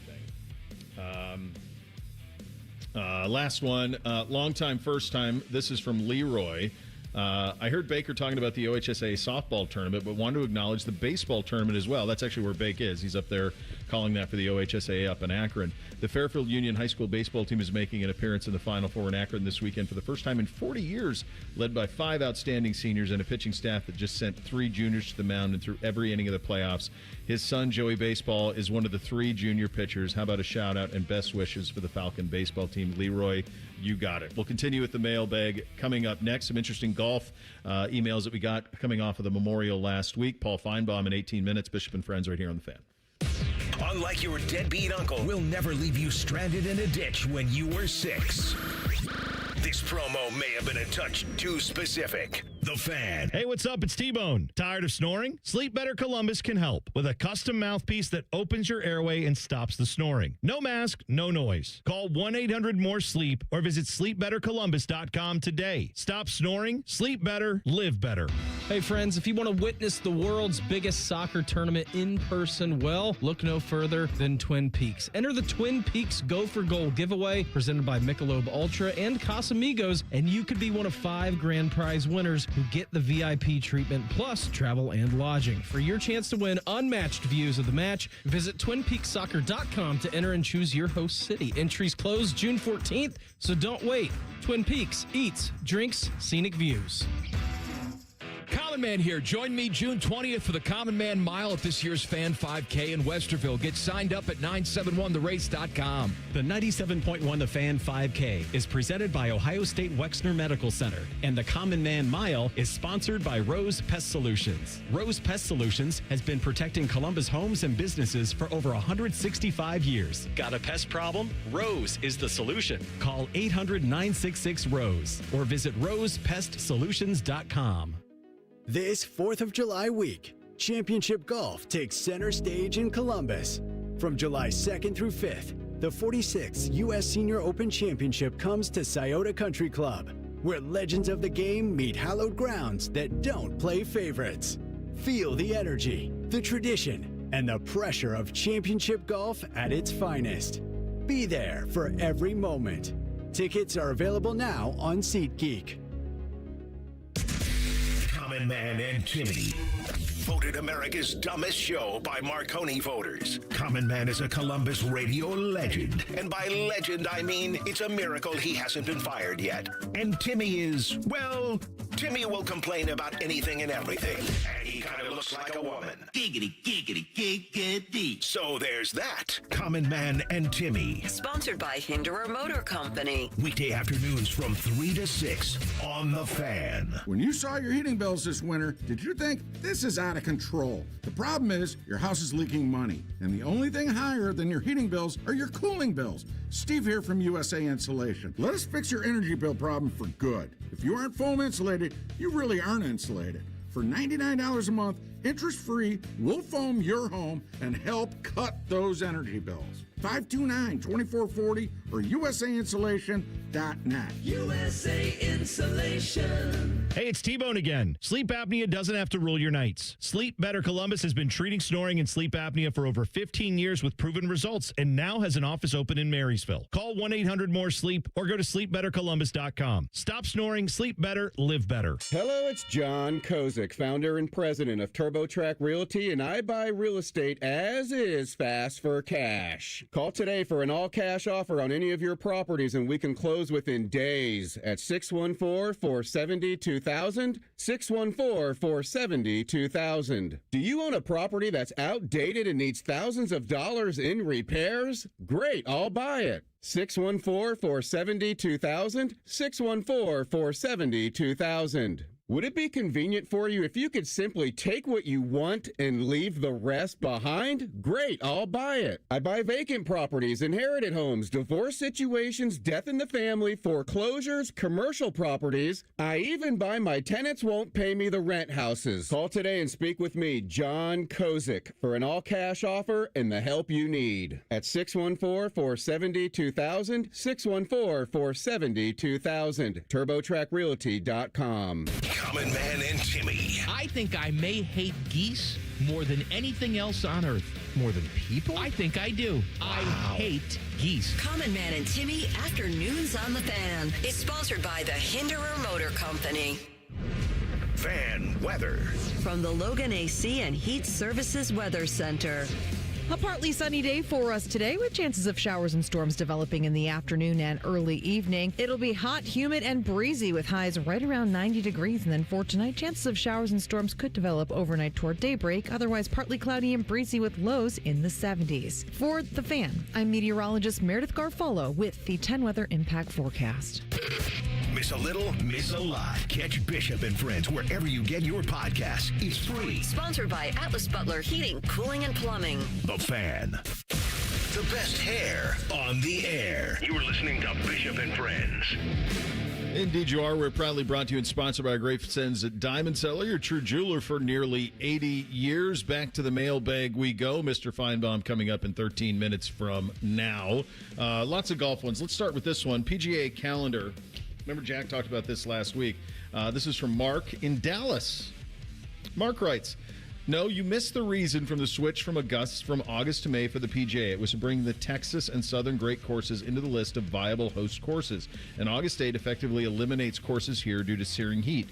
Nobody wants to play, attend, or heck, even watch 100-plus degree sweat fest. Recall PGA at Southern Hills a few years back. I do remember that one. And in fact, that the new PGA headquarters are now here in the Dallas-Fort Worth area also helped that change. I'm going to give you I thought I mentioned this, maybe I didn't, but and I think one of the arguments I made is, and I think I said this on air, Reese, that was part of it too. But what was interesting to me is there were no Southern future stops for the PGA. The only one that was Southern was the PGA headquarters in Frisco. The Frisco, Texas one, they're having a PGA championship, but that's it. All the rest of them are at traditional spots, most of them in the north. So, it didn't really do anything in regard to that other than the one stop at PGA Frisco. And do you move a major just for one course? Maybe. But the bigger reason was television. They wanted the FedEx Cup away from the NFL. So, this one... from Scott, titled Jack's Place and High Bank. So this is going to be right in our wheelhouse. Bo and the boys, it felt like I needed to send a thank you to you and your team. I live in the Cleveland area. I've been sitting on a Hey Guys W for 9 months, so we could pull off just an incredible back-to-back this weekend. Started Saturday morning at the Memorial, powered through a slight hiccup in the weather, but could not have been more impressed with the course, the staff, the volunteers. We watched Rory and Scotty play through 10, then headed out for a 4:30 tour, tasting, and dinner reservation at High Bank. The folks there could not have been more accommodating throughout the entire process. The tour was phenomenal. At the end, our guy sat and chatted with us, with a dozen of us for over an hour as we got to taste a vodka, gin, a bourbon, 3 core whiskeys, and then a bonus sneak peek to cap off the night. Shout out to you guys for partnering with an absolute elite and the best of the best. And thank you to everyone over at High Bank for scheduling coordinator to table service. Just a fantastic experience. I couldn't recommend it anymore. You don't need to wait 9 months. It's $10 a person on a weekly basis. Just do it. P.S. I apologize for my strongly worded email on Bake's comments on Miles. It was an emotional week even if you were to support the trade. So Bake forgave you. It's fine. Hey, this is something about just Memorial and High Bank. Treat people right, have a great product, people keep coming back, and you become an institution. And both of those are. And Reese, you and I have done those whiskey tastings. It's such a spectacular experience. Everything they do is elite. Yep. Gary with this. Jack's Volunteers. Just want to share a story about the volunteers at Muirfield. My best friend and I have been going for 33 straight years, 33 straight on Sunday, and 33 years straight On Sunday, our group has grown to 6 over the years. After 33 years, we're not the young studs we used to be, and one of us developed COPD. And being the stubborn, prideful men that most of us are, our dear friend Brian decided he was going to walk the course without his oxygen. Well, he made most of the day, but as we were heading towards our final destination at the 16th green, Brian had to stop to catch his breath. As he was standing there at the 17th green, bent over, a volunteer who was sitting at the entrance to the green noticed Brian and walked over and asked us if he could please let him give Brian his chair to sit in the shade, and proceeded to say, Mr. Nicholas cares about every patron and would want me to call a cart to take you to your destination. I'm giving you a number to call when you're ready to go to your car. A true gentleman and a tribute to the volunteers at Muirfield. Sorry so long, but thought this story deserved and to be shared. Love the show and listen every day. That's awesome. Yeah. But, is that surprising? Noticing a reoccurring theme here, Bo. Yeah. It's not it's surprising. really the thousands of volunteers there. They're the engine there. Yeah, it is, and it's also it also speaks to, it's always Mr. Nicholas, and it's also something that even as he is into his late 80s now and has done now 51 of these tournaments, Jack's fingerprints and influence are all over it. All these years, nothing has changed in that regard. His attention to detail as sharp as ever. This one from Benny. Hey guys, always appreciate the show, and thank you. Apparently we've read some emails in the past. Bo, I know you live in the wild travel sports lifestyle, and this past weekend had a 4-day baseball tournament in the burbs of Indianapolis. Ironically, I'm pretty sure where I'll be next weekend at the same exact complex. Long story and somewhat short, we had to book a place last November that was designated by the tournament a week prior to the arrival of our team, and all other teams staying at the hotel received an email that indoor-outdoor pool and courtyard area would all be closed due to maintenance. Boy, that's a body blow. The families we have on our team began to freak out, wondering what we could do with all our downtime with around 60 people. But as the team-appointed social chair and consummate sales guy, I knew it was my time to shine. I began nonstop daily phone calls, emails, and yes, even faxes to the hotel, expressing how this was unacceptable. Connecting with staff and upper management was vigilant for 7 straight days. Finally, a day before arrival, I received a message, quote, Sir, we have heard your displeasure. We have worked with our team for your stay. All pools, hot tubs, and green space areas will be open. We now consider this matter closed and no more communication is necessary. It was a mix of Andy Dufresne and Shawshank getting funds for the state for books and records and my Johnny Drama entourage moment of victory. We ended up having the best day, taking over the pool every day after games, and word even got out to other guests of what I had done and had drinks and food brought to me and our team. High fives galore. Truly a glorious feeling. Good job out of you. Question to you all. Any sort of issue you've had where you were able to come out victorious with constant complaining, even though it seemed silly to care so much, you were stubborn enough to see it through and made you feel awesome? Do you have any of those, Reese? Nothing like that. This is Benny. How did the kids do on the field is the next question. That's not what it's about, Reese. That's not what youth sports is about, Reese. It's about, is there a comfortable place for a cocktail? It's at the pool time. Like, did they have a good weekend on the field, or no, we win? Or? Yeah, you play so many games, you almost forget the wins and the losses unless you win the championship. But it's like, did you have fun? Benny, I'll tell you this. What you did there, that is something my wife would do. She would do that. She will relentlessly pursue something if there is wrongdoing done to her, but most especially to one of the boys or one of the things that the boys are involved with. She will relentlessly pursue. And you love her for it. I do, and that's what she would be the one sending the emails and the calls and the faxes and all of that stuff. You can't. For those of you who are in the travel sports world, I can't even put into words how important it is that the accommodations, because there is downtime. I mean, there's hours of downtime. And if they don't have, you can't all be in a hotel room stinking with equipment and everything else. Most of these hotels just go from one youth sport to the next. So I'm guessing I'll be staying at the same hotel next weekend in Indy because it's all up in Carmel or north of Carmel at the Colts facility. There's baseball, lacrosse, everything up there. And it's all going to be the same stuff. So, yeah, I can empathize with the importance of that. This one from Peggy. Bo, your traffic story is unreal. I can't believe some people who just have no idea what the hell is going on. That is crazy. Thanks for sharing. Huge fan of the show, Peggy. Thank you. By the way, still looking for the image of me. I think it was Snags who said Tiananmen Square Bo, like standing in front of the truck. as it was trying to go over. I still haven't. If anyone's out there listening, and we were on that overpass with me on what the hell day was that? Tuesday when that happened, or Wednesday? I can't remember. No, it's Tuesday. If you have, because the guy right behind me who saw it the same way as me, he was videoing the whole thing. So. Hopefully, I'd love to see the image of me telling a truck, "You shall not pass." I think your story is a good PSA for everybody out there that if there is an environment you see somebody filming something in, do whatever you can to get your hands on that film. Yeah. On that videotape, whether you need it for the law or whether you need it for LOLs online. Otto the Owl from Bob. Bo, heard your robin problem solution. Pro tip, move the owl regularly. I tried something like that a few years ago trying to protect some tomatoes. When the owl is in the same place long enough, the damn birds figure it all out. Alternative, put out some hawk habitats. So he's right, because these robins were pooping on the windowsills around the front of the house. I've never had them do this before. They were seeing their reflection. They were just whacking into it, all of the windows. So I got it all clean. I'm like, I got to do something about this. So I put like an owl that I just named Otto, and I put him in front of a window. Fake owl, not a real one.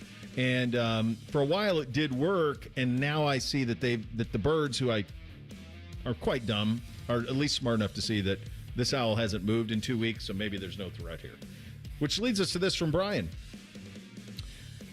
Take a bar of soap and rub it on the windows the birds are attracted to. This will break up the reflection, stop the behavior. After about a week, hit the windows with water or from a garden hose. Soap will wash off. Easy, cheap, non-toxic fix. You know what, Brian? I'm going to do that. And these are our listeners. And that was the mailbag. Mr. Feinbaum in 2 minutes. Bishop and Friends, right here on The Fan. Call the folks at Buckeye, night or day. My toilet's clogged, bathtub too, the sink is running slow.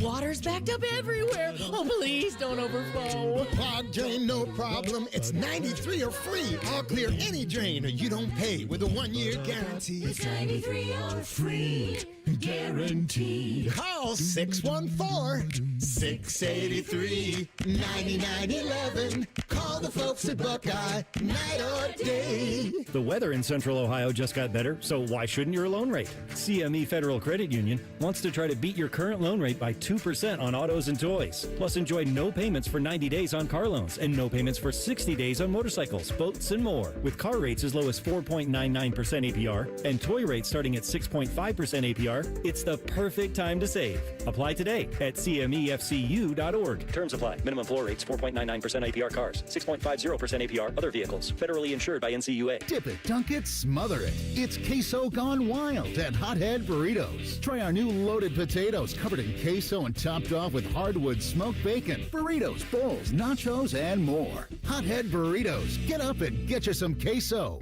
Remember the old days when football used to have an off-season? Well, we at The Fan think that really sucked. That's why we bring you Austin and Berm, America's #1 resource for Buckeye football conversation, is voted by Fake Surveys Incorporated. Catch their daily podcast called The Beat and their breaking news podcast, Snap Judgments, as they broadcast live from Roosters on Mondays, and they come right to your house and massage your tender areas.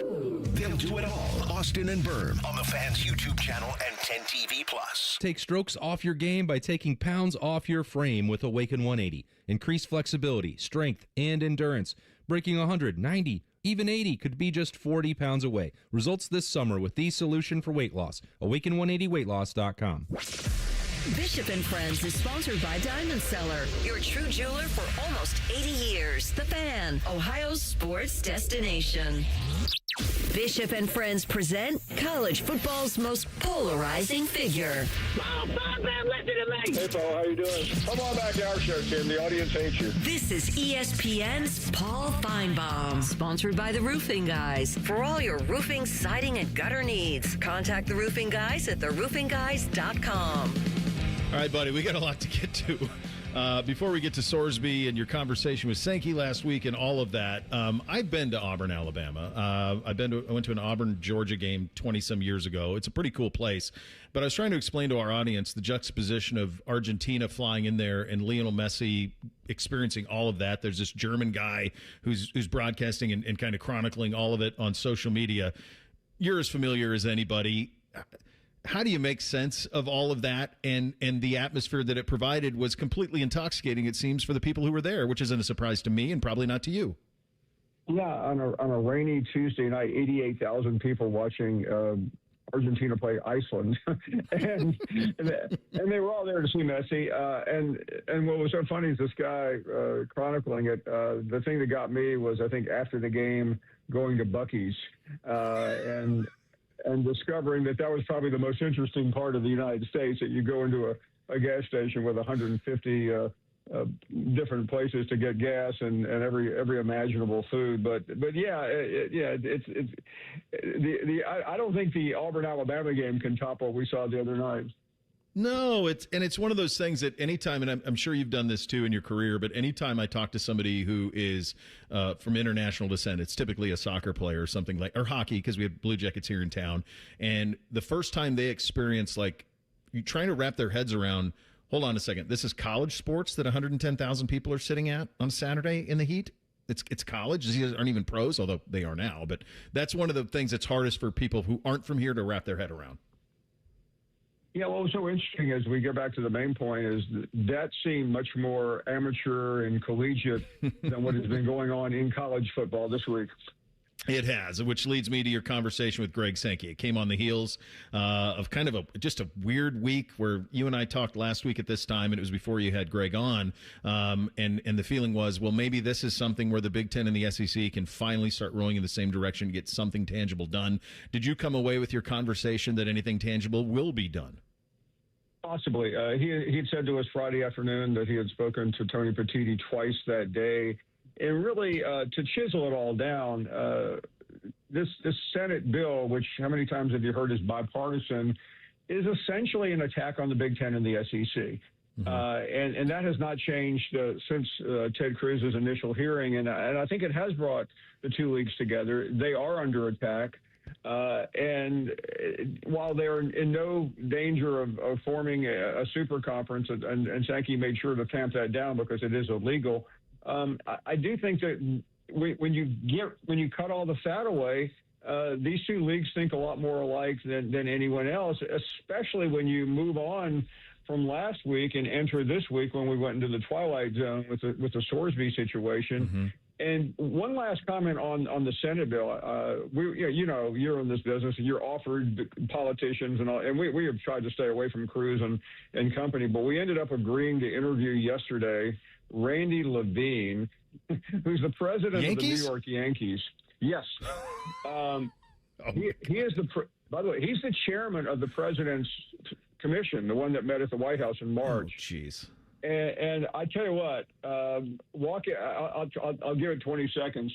I have never talked to somebody more clueless in my life about college athletics. Now, I haven't interviewed the president lately because we heard him live talk about, being not really understanding why, we settled with House and all that. Mm-hmm. But it's very obvious all these people are in bed with Smash Capital, this private equity group. They're in bed with Cody Campbell. And at the end of it, I just wanted to say, Randy, we're supposed to trust you, and you own the greatest franchise in the history of sports, and you haven't won a World Series since 2009. Nailed it. Yeah, absolutely. So I guess that was my next question. Last one I had on this before you ended all the Sorsby mess. I was going to ask, why did Cruz attempt to do this without walking hand in hand with the SEC and the Big Ten? But I think maybe you gave it at the end in that it's the private equity part that Cruz was trying to pay off. Is that connecting the dots? I think it is. And not only that, Bo, what was really irritating is that on the front row last week was Jack Swarbrick, the retired AD from Notre Dame, who's obviously cashing in on a big paycheck, offering whatever counsel he can to the private equity group. And that's really what it's all about. And that's what irritated Petitti and Sankey. They wrote the bill. And Cody Campbell, meanwhile, can't help himself. He's firing shots at Kirby Smart over driving arrests. He's firing shots at Petitti and Sankey. And I think that to make bipartisan, which was the only saleable item, they had to go against the Big Ten and the SEC, which I also think they have cut their own throat. Yeah, it's not going anywhere. I'll tell you one thing I got absolutely wrong, and this is kind of the headline of the week, is the Brendan Sorsby ruling.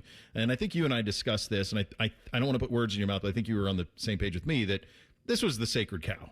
Like, if you bet on the sport, then that's it. I mean, the whole world plays sports. If you bet on it, you're done. Pete Rose, Black Sox, CCNY, all of it. How shocked were you by this ruling, if at all? Yeah, I was really shocked. A couple weeks ago, it didn't seem as bad when the word was getting out, but then it changed with all the new reporting. So that's why I think everyone was caught off guard. And apparently no one was caught off guard more than the people that run Texas Tech, because their comments have been,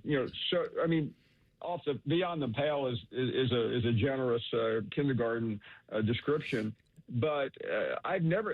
What concerned me, Bo, is Monday, Tuesday, and Wednesday. Everybody in college athletics agreed on this, which made me wonder if I had missed something. The outrage is too much. We know that nobody's going to cut their own throat or cancel games and miss the CFP. But meanwhile, Cody Campbell and Joey McGuire continue to double down, trying to compare this thing. The guy didn't murder anybody. No, he didn't. But he murdered the integrity of the game.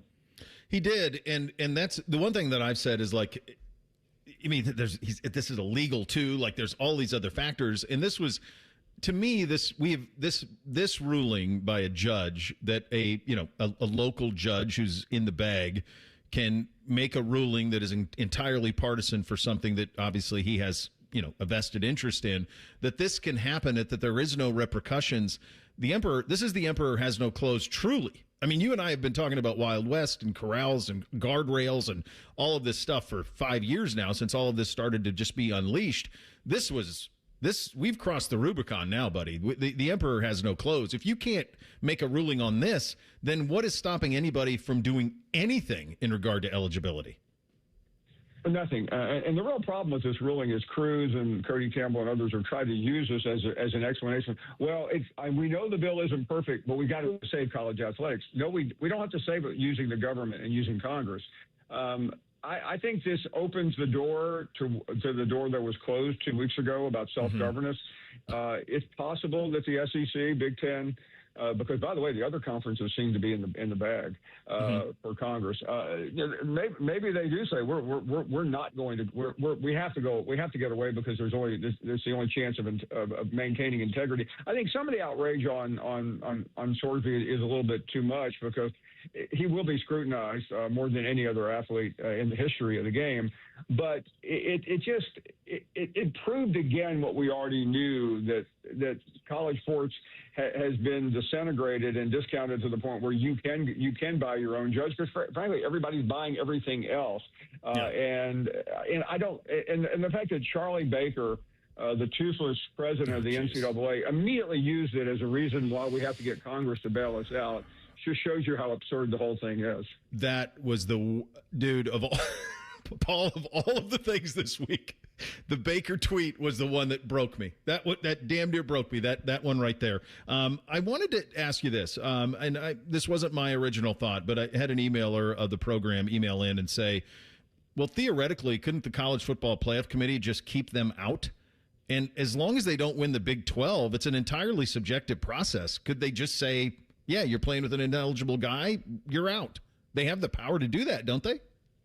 They do, but when you talk about a feckless group of people, we've actually gone to a higher level, because I've interviewed the general who's in charge of that, and I've never heard him say anything substantive yet.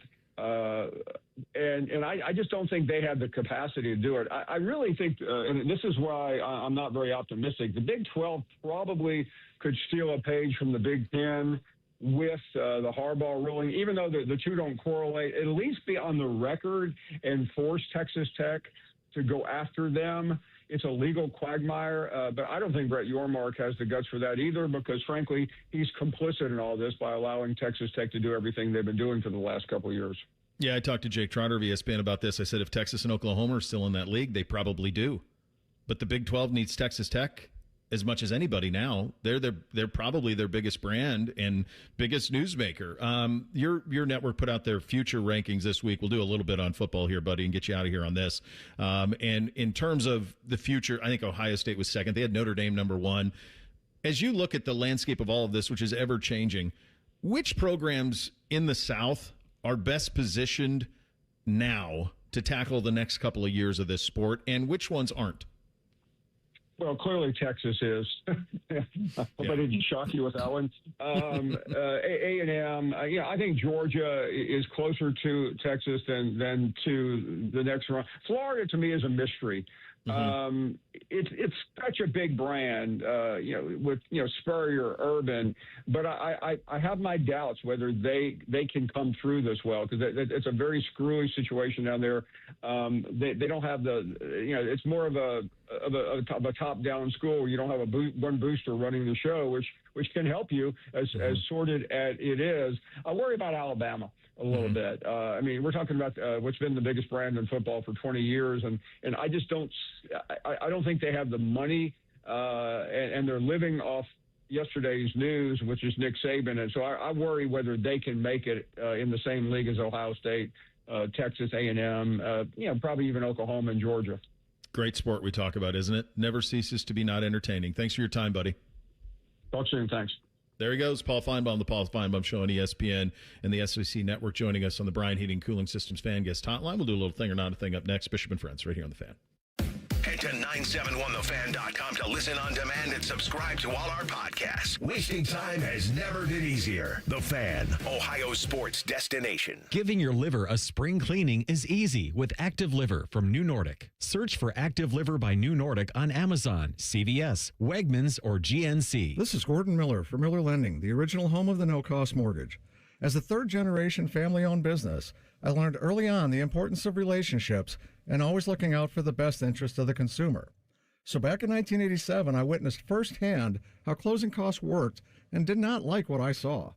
Averaging upwards of $15,000, the cost of refinancing was so high, it prevented borrowers from lowering their payment, while the cash to close on a purchase was doubled. That's insane. So 39 years ago, I developed a loan option without any cost at all. Instead of using your money, we used the lender's money. The result? A zero closing cost mortgage. Fast forward to today, and we've now saved consumers over $500 million in needless fees. So before you hand your money over to your lender, call Miller Lending and see why a no-cost loan is right for you. 877-9-NO-COST, or simply apply online at nocostmortgage.com. Miller Lending is an equal housing lender, NMLS number 250-2146. I'm John Morgan of Morgan & Morgan. Why should you hire America's largest injury law firm for your case? There's lots of reasons. Just like there's a reason millions of people called us last year in their time of need. When it comes to fighting for justice and compensation, millions of people across the country trust us to go to battle for them. We became the largest injury law firm in the world for a reason. There's only one Morgan & Morgan, for the people.com. Injured? Dial pound law. Morgan & Morgan, Ohio office located at 600 Vine Street, Cincinnati. Prior results do not guarantee a similar outcome. Veterans and active duty service members. When your call to service ends, your mission doesn't have to. Go from GI to IT in just a few months at My Computer Career. Prepare for a high-demand career in cybersecurity, protecting people, systems, and institutions from real cyber threats. Cyber warriors are needed now. Will you answer the call? Go to mycomputercareer.edu/CWP to learn more. That's mycomputercareer.edu/CWP. An elite CompTIA certification partner. VA education benefits are available to those who qualify. Hey, it's Anthony here for the Good Feet store, and my journey continues. No more agony of defeat. Already this season, I've walked 18 holes twice and lived to tell the story. My personally fit arch supports go where I go, and in this case, right into my shoes, all of them. I just pop them in any pair and off I go. Just having that support and the stability has made a world of difference for me. A while back, I walked into the Good Feet store and walked out with an entirely new outlook. And I knew it right away. After taking the test walk around the store, I felt the difference. And not just that cushy feeling, I'm talking about real support, the kind that makes you feel aligned. For more than 30 years, the Good Feet store has helped thousands of people discover the comfort they've been dreaming of. I experience it daily. I really feel my personally fit arch supports guide my feet into their ideal position. You can make an appointment online or just stop into the Good Feet store in Grove City or on Polaris Parkway in Westerville. Get started at goodfeet.com. Listen to Financially Fit Radio with Corey Sickles this Saturday morning at 9 on 1460 AM, covering topics like what you need to know about annuities and how to stay healthy and enjoy retirement. Financially Fit Radio this Saturday morning at 9 on 1460 AM. No one plans to get into an accident, but when it happens, we strive in making life easier for you. This is Justin Hinderer. The Hinderer Motor Company Collision Center is ICAR certified and certified by many manufacturers to provide the best quality repair available. All of our repairs come with a lifetime warranty. We have our own 24/7 towing service so you never have to wait. Plus, we offer on-site rental cars for every lifestyle. At Hinderer Motor Company, we love what moves you. Craving the O? Now it comes to you. For loyal fans, the O on Lane is now offering the O on the Go catering delivery. Perfect for the office or any group. Order box lunches or group catering right now at theoonlane.com. The O on the Go, delivered fresh, delivered easy. What's the best way to make sure you don't miss any of your favorite fan shows? Oh no. Download the Fan app, silly. Ah, damn it, I knew that. App Store, Google Play, or just scream right at your phone. Psst, you can also listen to Buckeye games. Do it now. The Fan Poll is sponsored by JT's Pizza and Pub, home of award-winning pizza and $2 tall boys. All day, every day.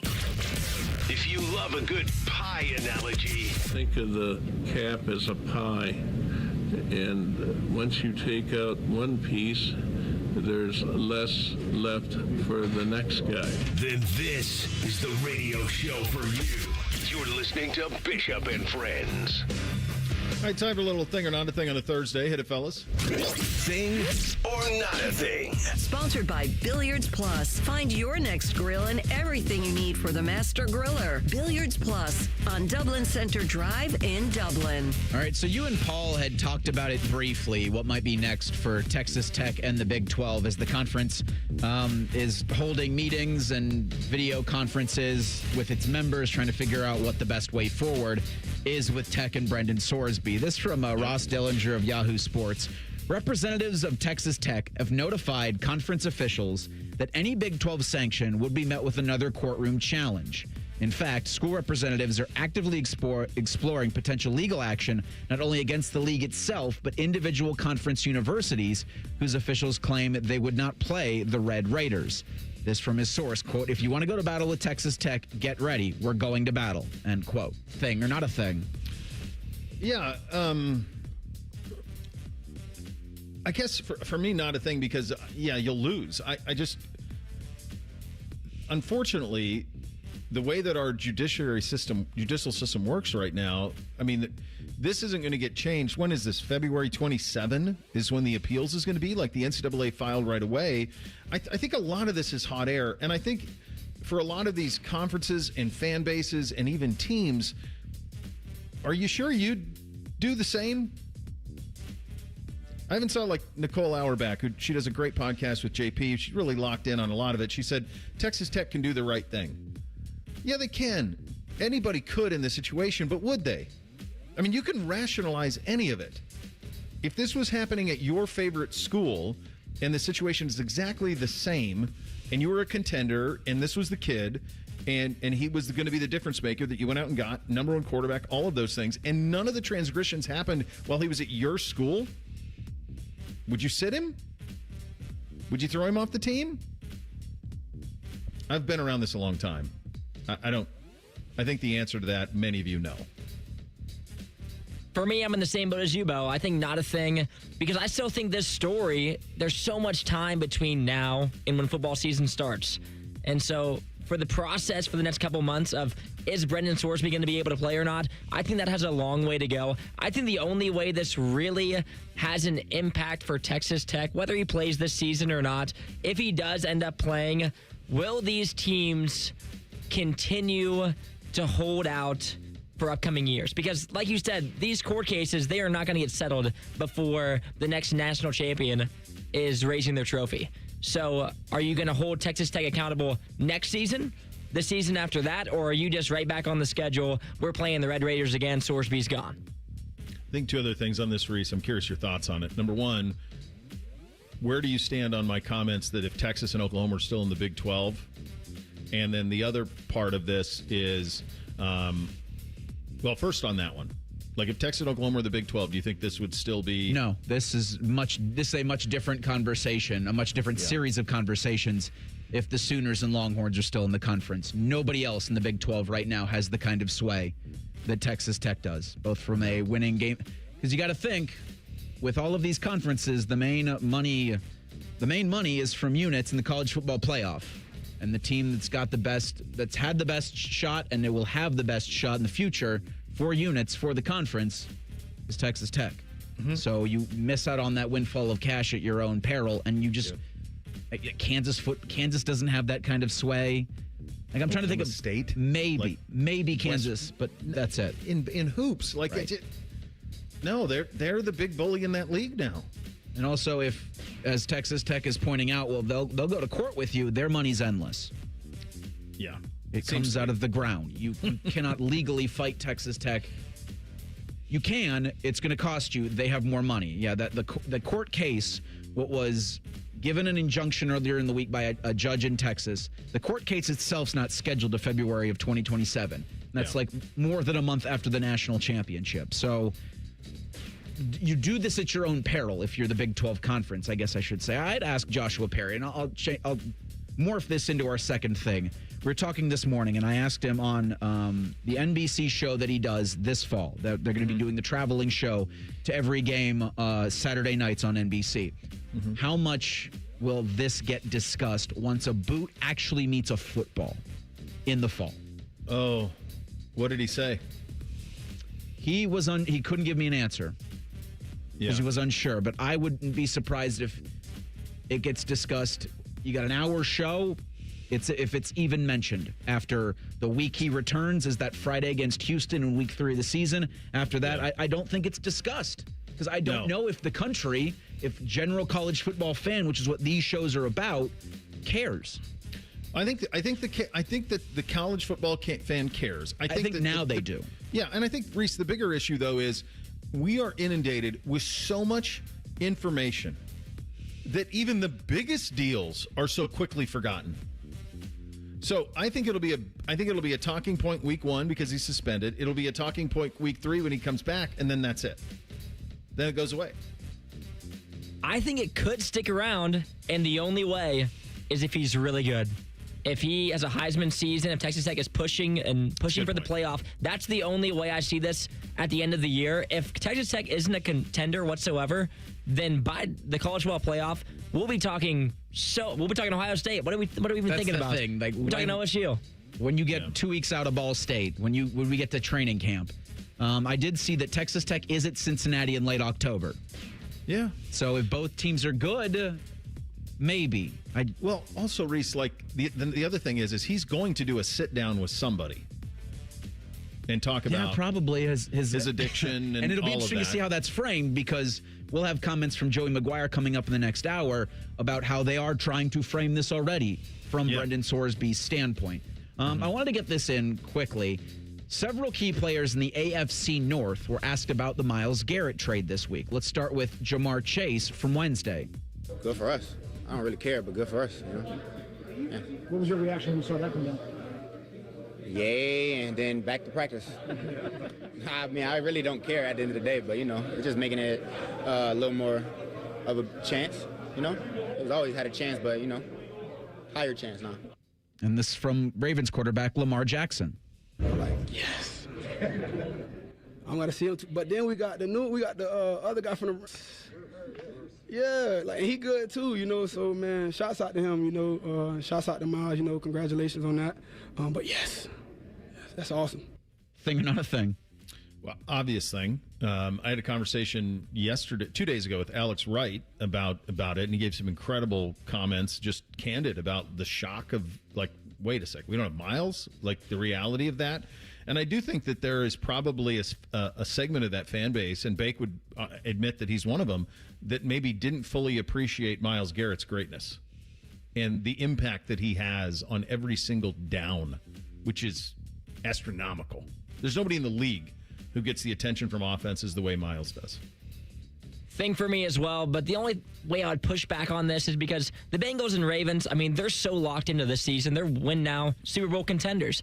The Browns, they aren't even competing in the AFC North this season. And so for me, this affects them 2-3 years down the road. By the time this trade really fills out, will Jamar still be in Cincinnati? Will Lamar still be in Baltimore? These players are thinking about this season. Yeah, for sure. Speaking of the Browns, Deshaun Watson spoke publicly to an assembled media for the first time in 20 months. We'll have it for you coming up next. Bishop and Friends, right here on The Fan. 1, 2, 3. Here at The Fan is always football o'clock. Proud to be your home of the Buckeyes, Browns, and all the NFL games you can handle. The Fan. Common Man here for Universal Windows Direct. Summertime's here, and that means it's the best time to upgrade. Why? Because you're running that AC in the house. If your windows are leaky and drafty, then all that good, expensive air that you're creating in there is cooling the outside. Right now, you buy 4 windows, you get 4 free. And the more windows you replace, the more you save. Plus, 48 months of 0% interest financing, same as cash. That's 4 full years to pay with no interest. 614-502-5220. UniversalWindowsDirect.com. He opens his toolbox before he opens his wallet and believes you can fix anything with 20 minutes and some pride. He's Mr. DIY, and when he needs metal, he goes to metal supermarkets. Artists, hobbyists, machine shops, maintenance professionals, and welders all count on metal supermarkets for over 8,000 metal products, shapes, and grades. If it's metal, they've got it or can get it for you. Cut to any size and ready fast. Visit the family-owned franchise on North Wilson Road or Columbus at metalsupermarkets.com. Don't wait for your AC to break down in the summer heat. Call Columbus Worthington Air for a $69 air conditioning tune-up. An AC tune-up can improve efficiency to help save money on energy bills and prevent costly breakdowns. Trust the local experts for reliable service 7 days a week, backed by our exceptional service guarantee. Proudly serving Columbus homeowners for 90 years and counting. Columbus Worthington Air and Bryant Heating and Cooling. Whatever it takes. Visit cwaohio.com/radio for details, terms, and conditions. License number 47543. For over 78 years, our family's been part of your love stories. At Diamond Seller, we offer bigger diamonds, better prices, and timeless designs for every chapter of your life.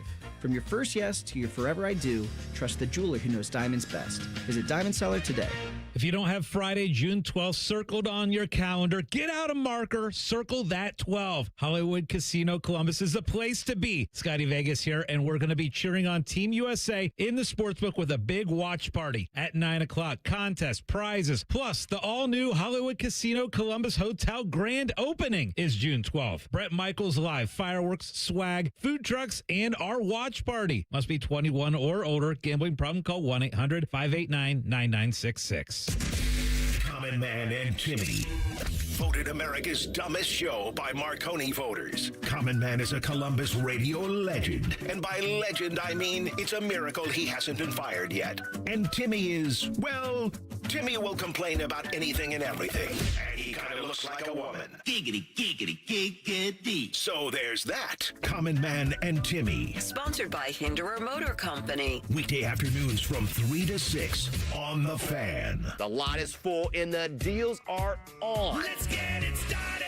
At Lindsay Honda, we're kicking off the summer by giving you cash for your clunker. $3,500 minimum guaranteed for qualifying trade. Trade up to a new 2026 CR-V LX all-wheel drive CVT. Now just $339 a month. Or just $259 for a new 2026 Civic LX CVT. Let's get it started. Cash for clunkers is back at Lindsay Honda. Visit lindsayhonda.com for details. In the military, the mission was clear. You knew what to do. Now, the mission has changed. Stepping into civilian life isn't about finding a job. It's finding your purpose. I wanted a career that would leverage the skills and discipline I gained in the military. IT just felt right. My Computer Career offers class schedules that fit into your life and skills in high demand. Put your VA benefits to work. Visit mycomputercareer.edu/CWP to jumpstart your IT career today. An elite CompTIA certification partner. Financial aid is available to those who qualify, including VA benefits. There's only one Ozempic. Hello, I'm Ozempic. And I'm other GLP-1s, kind of like him.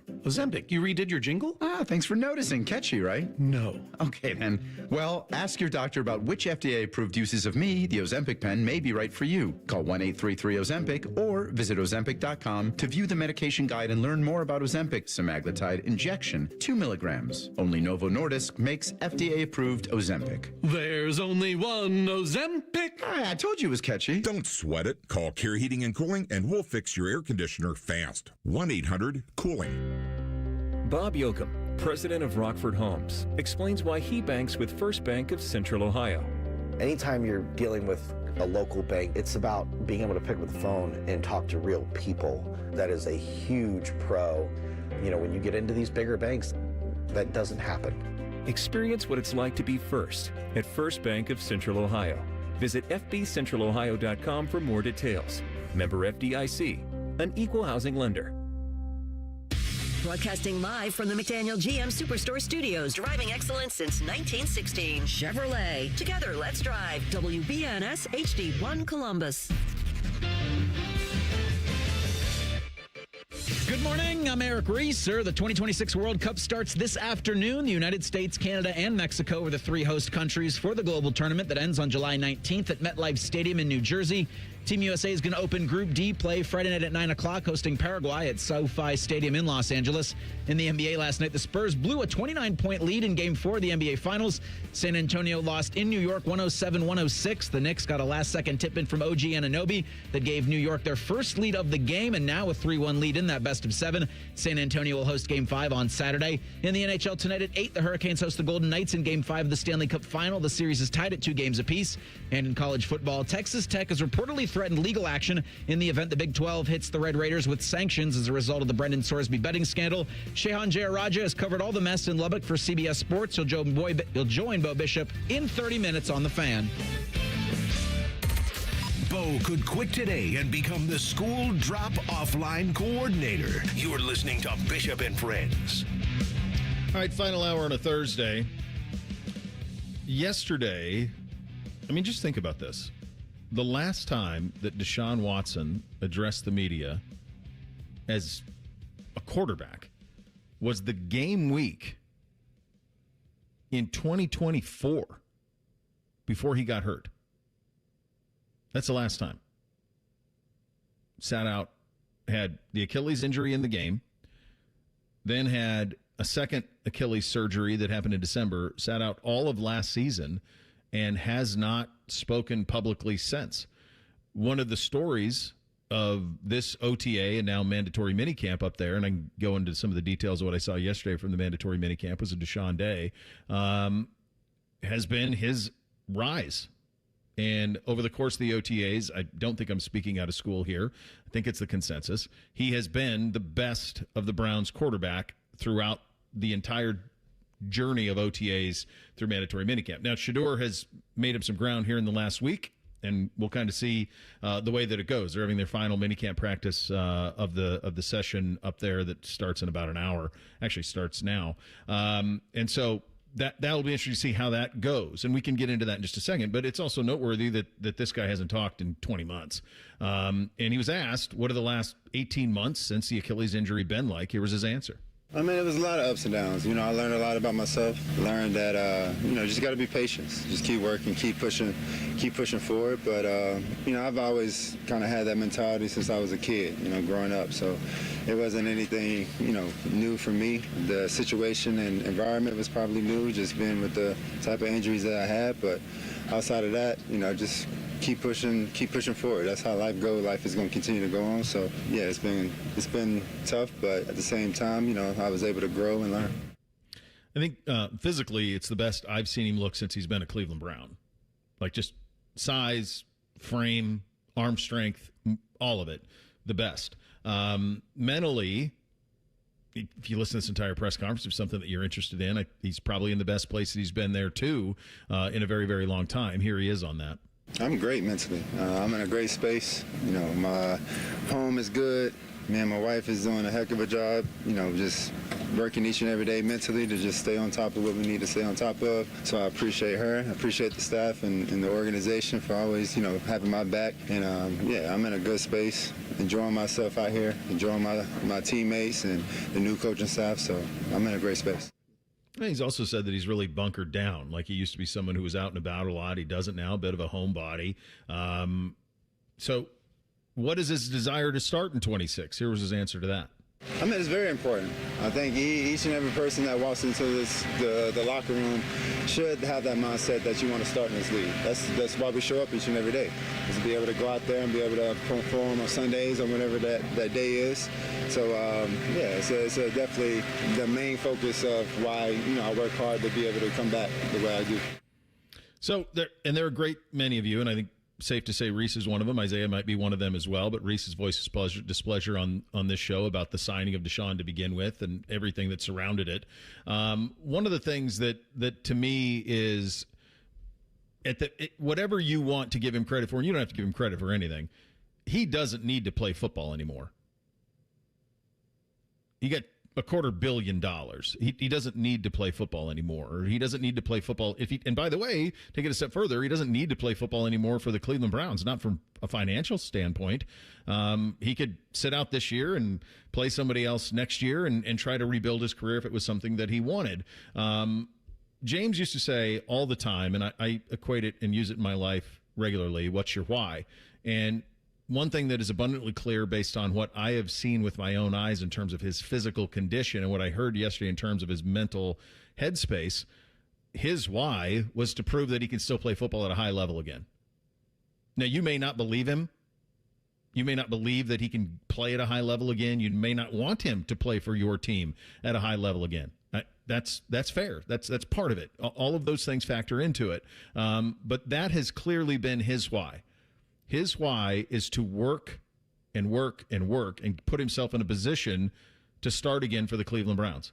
He obviously did not have to do that from a financial standpoint at all. Could have punted on all of it and could have said, we'll roll the dice in 2027. Probably won't change if your opinion is made up on him and not wanting him to represent your team. That's not going to change anything. But that part I do think has to be acknowledged in terms of he didn't have to even be in this mix. Yeah, so I'll just preface this with I want him off the Cleveland Browns this time next year. But I do understand from Todd Monken's perspective, this is year one, and he's coming in and everybody's getting a clean slate. And I do think for Deshaun, that's probably the best case scenario for him, is you come in and you have a coach that has seen what he can be, can't really afford to have an opinion on him off the field. Can't afford to have an opinion on any of his players really off the field. Has to come in and say, all right, are you able to put this team in the best position to win now? Because that's the focus for everybody. And I think as long as they're all rowing in that direction, I think if you look at Deshaun Watson from a skill set standpoint, in that quarterback room, I would say, and it might trend that way, it might not trend that way, that he gives them the best chance to be competitive in football games this year is the only focus for Todd Monken at this point. And again, they're only in mandatory minicamp, so things can change during training camp. Things can happen. But for him, for Monken, this has to be – I can't hang the decision on him. He had nothing to do with it. So if I'm going to root for the Cleveland Browns, I'm going to hope Todd Monken's successful because there's been, through my entire life, so much bad that if Monken can be good, it needs to start with the quarterback that gives you the best chance to win. And with the shelf life of head coaches in the NFL, like for Todd Monken, this could be his only chance. Like this could be his only chance of being a head coach. And you might have a season to prove it. You might have 2 seasons to prove it. But either way, he's trying to get a football team ready for the first game of the season. And if you guys think back to, I guess it would have been 2 seasons ago when Deshaun suited up for the first game of the year against the Dallas Cowboys, there couldn't have been a worse start to a season that I can remember since the Browns played the Tennessee Titans in 2019 or whenever that was. It was 19, yeah. Yep, with Kevin Stefanski. No, it was with Freddie. It was Freddie. You're right. Yeah. And so for his last season to be starting against the Cowboys week 1, brutal. You come back this year, he's got Shedeur looking over his shoulder. Obviously, there's pressure there, not only from Shedeur getting a lot of starts last year. Them so much, having Shedeur being there for him. 100%. And then it's also his fan base. Like, I mean, for Deshaun, there's still going to be pressure this year, but I think this year break, hopefully for him, was a time where he could kind of figure out some of the off-field stuff to try to really just lock in on football. And hopefully he did. It's going to be a tough season either way for the Browns, but maybe he'll be the one to figure it out week 1. I'll tell you this, and this is just common sense. If it's close between Watson and Sanders, then you start Sanders. I mean, because if it's close, then that's it. And just forget talent, personality, all of it. Shedeur Sanders is a 5th-round pick who is under team control for the next several years. Deshaun Watson, if he plays well, you got to re-sign him. He's a free agent next summer. So if he were to play well, it's far more complicated. Like, this isn't a personal thing with either one of them. It's not even really a talent thing, because I think the two of them are two vastly different quarterbacks in terms of the skill set and the things they do well. But just from an organizational standpoint, just finances, cap, all of the things that go into it, Shedeur Sanders is the true lottery ticket. He's the lottery ticket. And before the Myles Garrett trade, Bo, do you think there was a higher likelihood that Deshaun would start week 1 than now that we moved Myles, Shedeur? I mean, it feels like, why not start Shedeur? I mean, clearly you move Myles and you don't believe in the quarterback at all? No, I disagree with that. I think I disagree with that from the standpoint of they won 8 total games with Myles the last 2 years. So as great as he is, no single player who isn't a quarterback isn't that much of a difference maker when it comes to the record. And they got Jared Verse. Yeah, and they got a stud back and a pick, and Myles probably didn't want to be there long term. And so I think that was making the best of a bad situation more than it was. I know that some people read it the way you read it, that it was they're punting on the season. I don't think it's that at all. I think they got really nice compensation for a truly generational player who didn't want to be there anymore. What should make people feel better. It should 100% make you feel better. Because if you saw the team and thought that they moved Myles because the team was bad, I would rather my team move our best player because they got something of value in return that they couldn't turn down. Yeah, I think it was the circumstances with all of it. I mean, I think all of those things led to the trade of Myles. I don't think they're out. I'll just say this. I don't think their expectation of the season changed at all with the trade of Myles. I don't think it changed them at all in terms of what they're going to be. Now, the quarterback competition is a big one, and day 1 was a Shedeur day.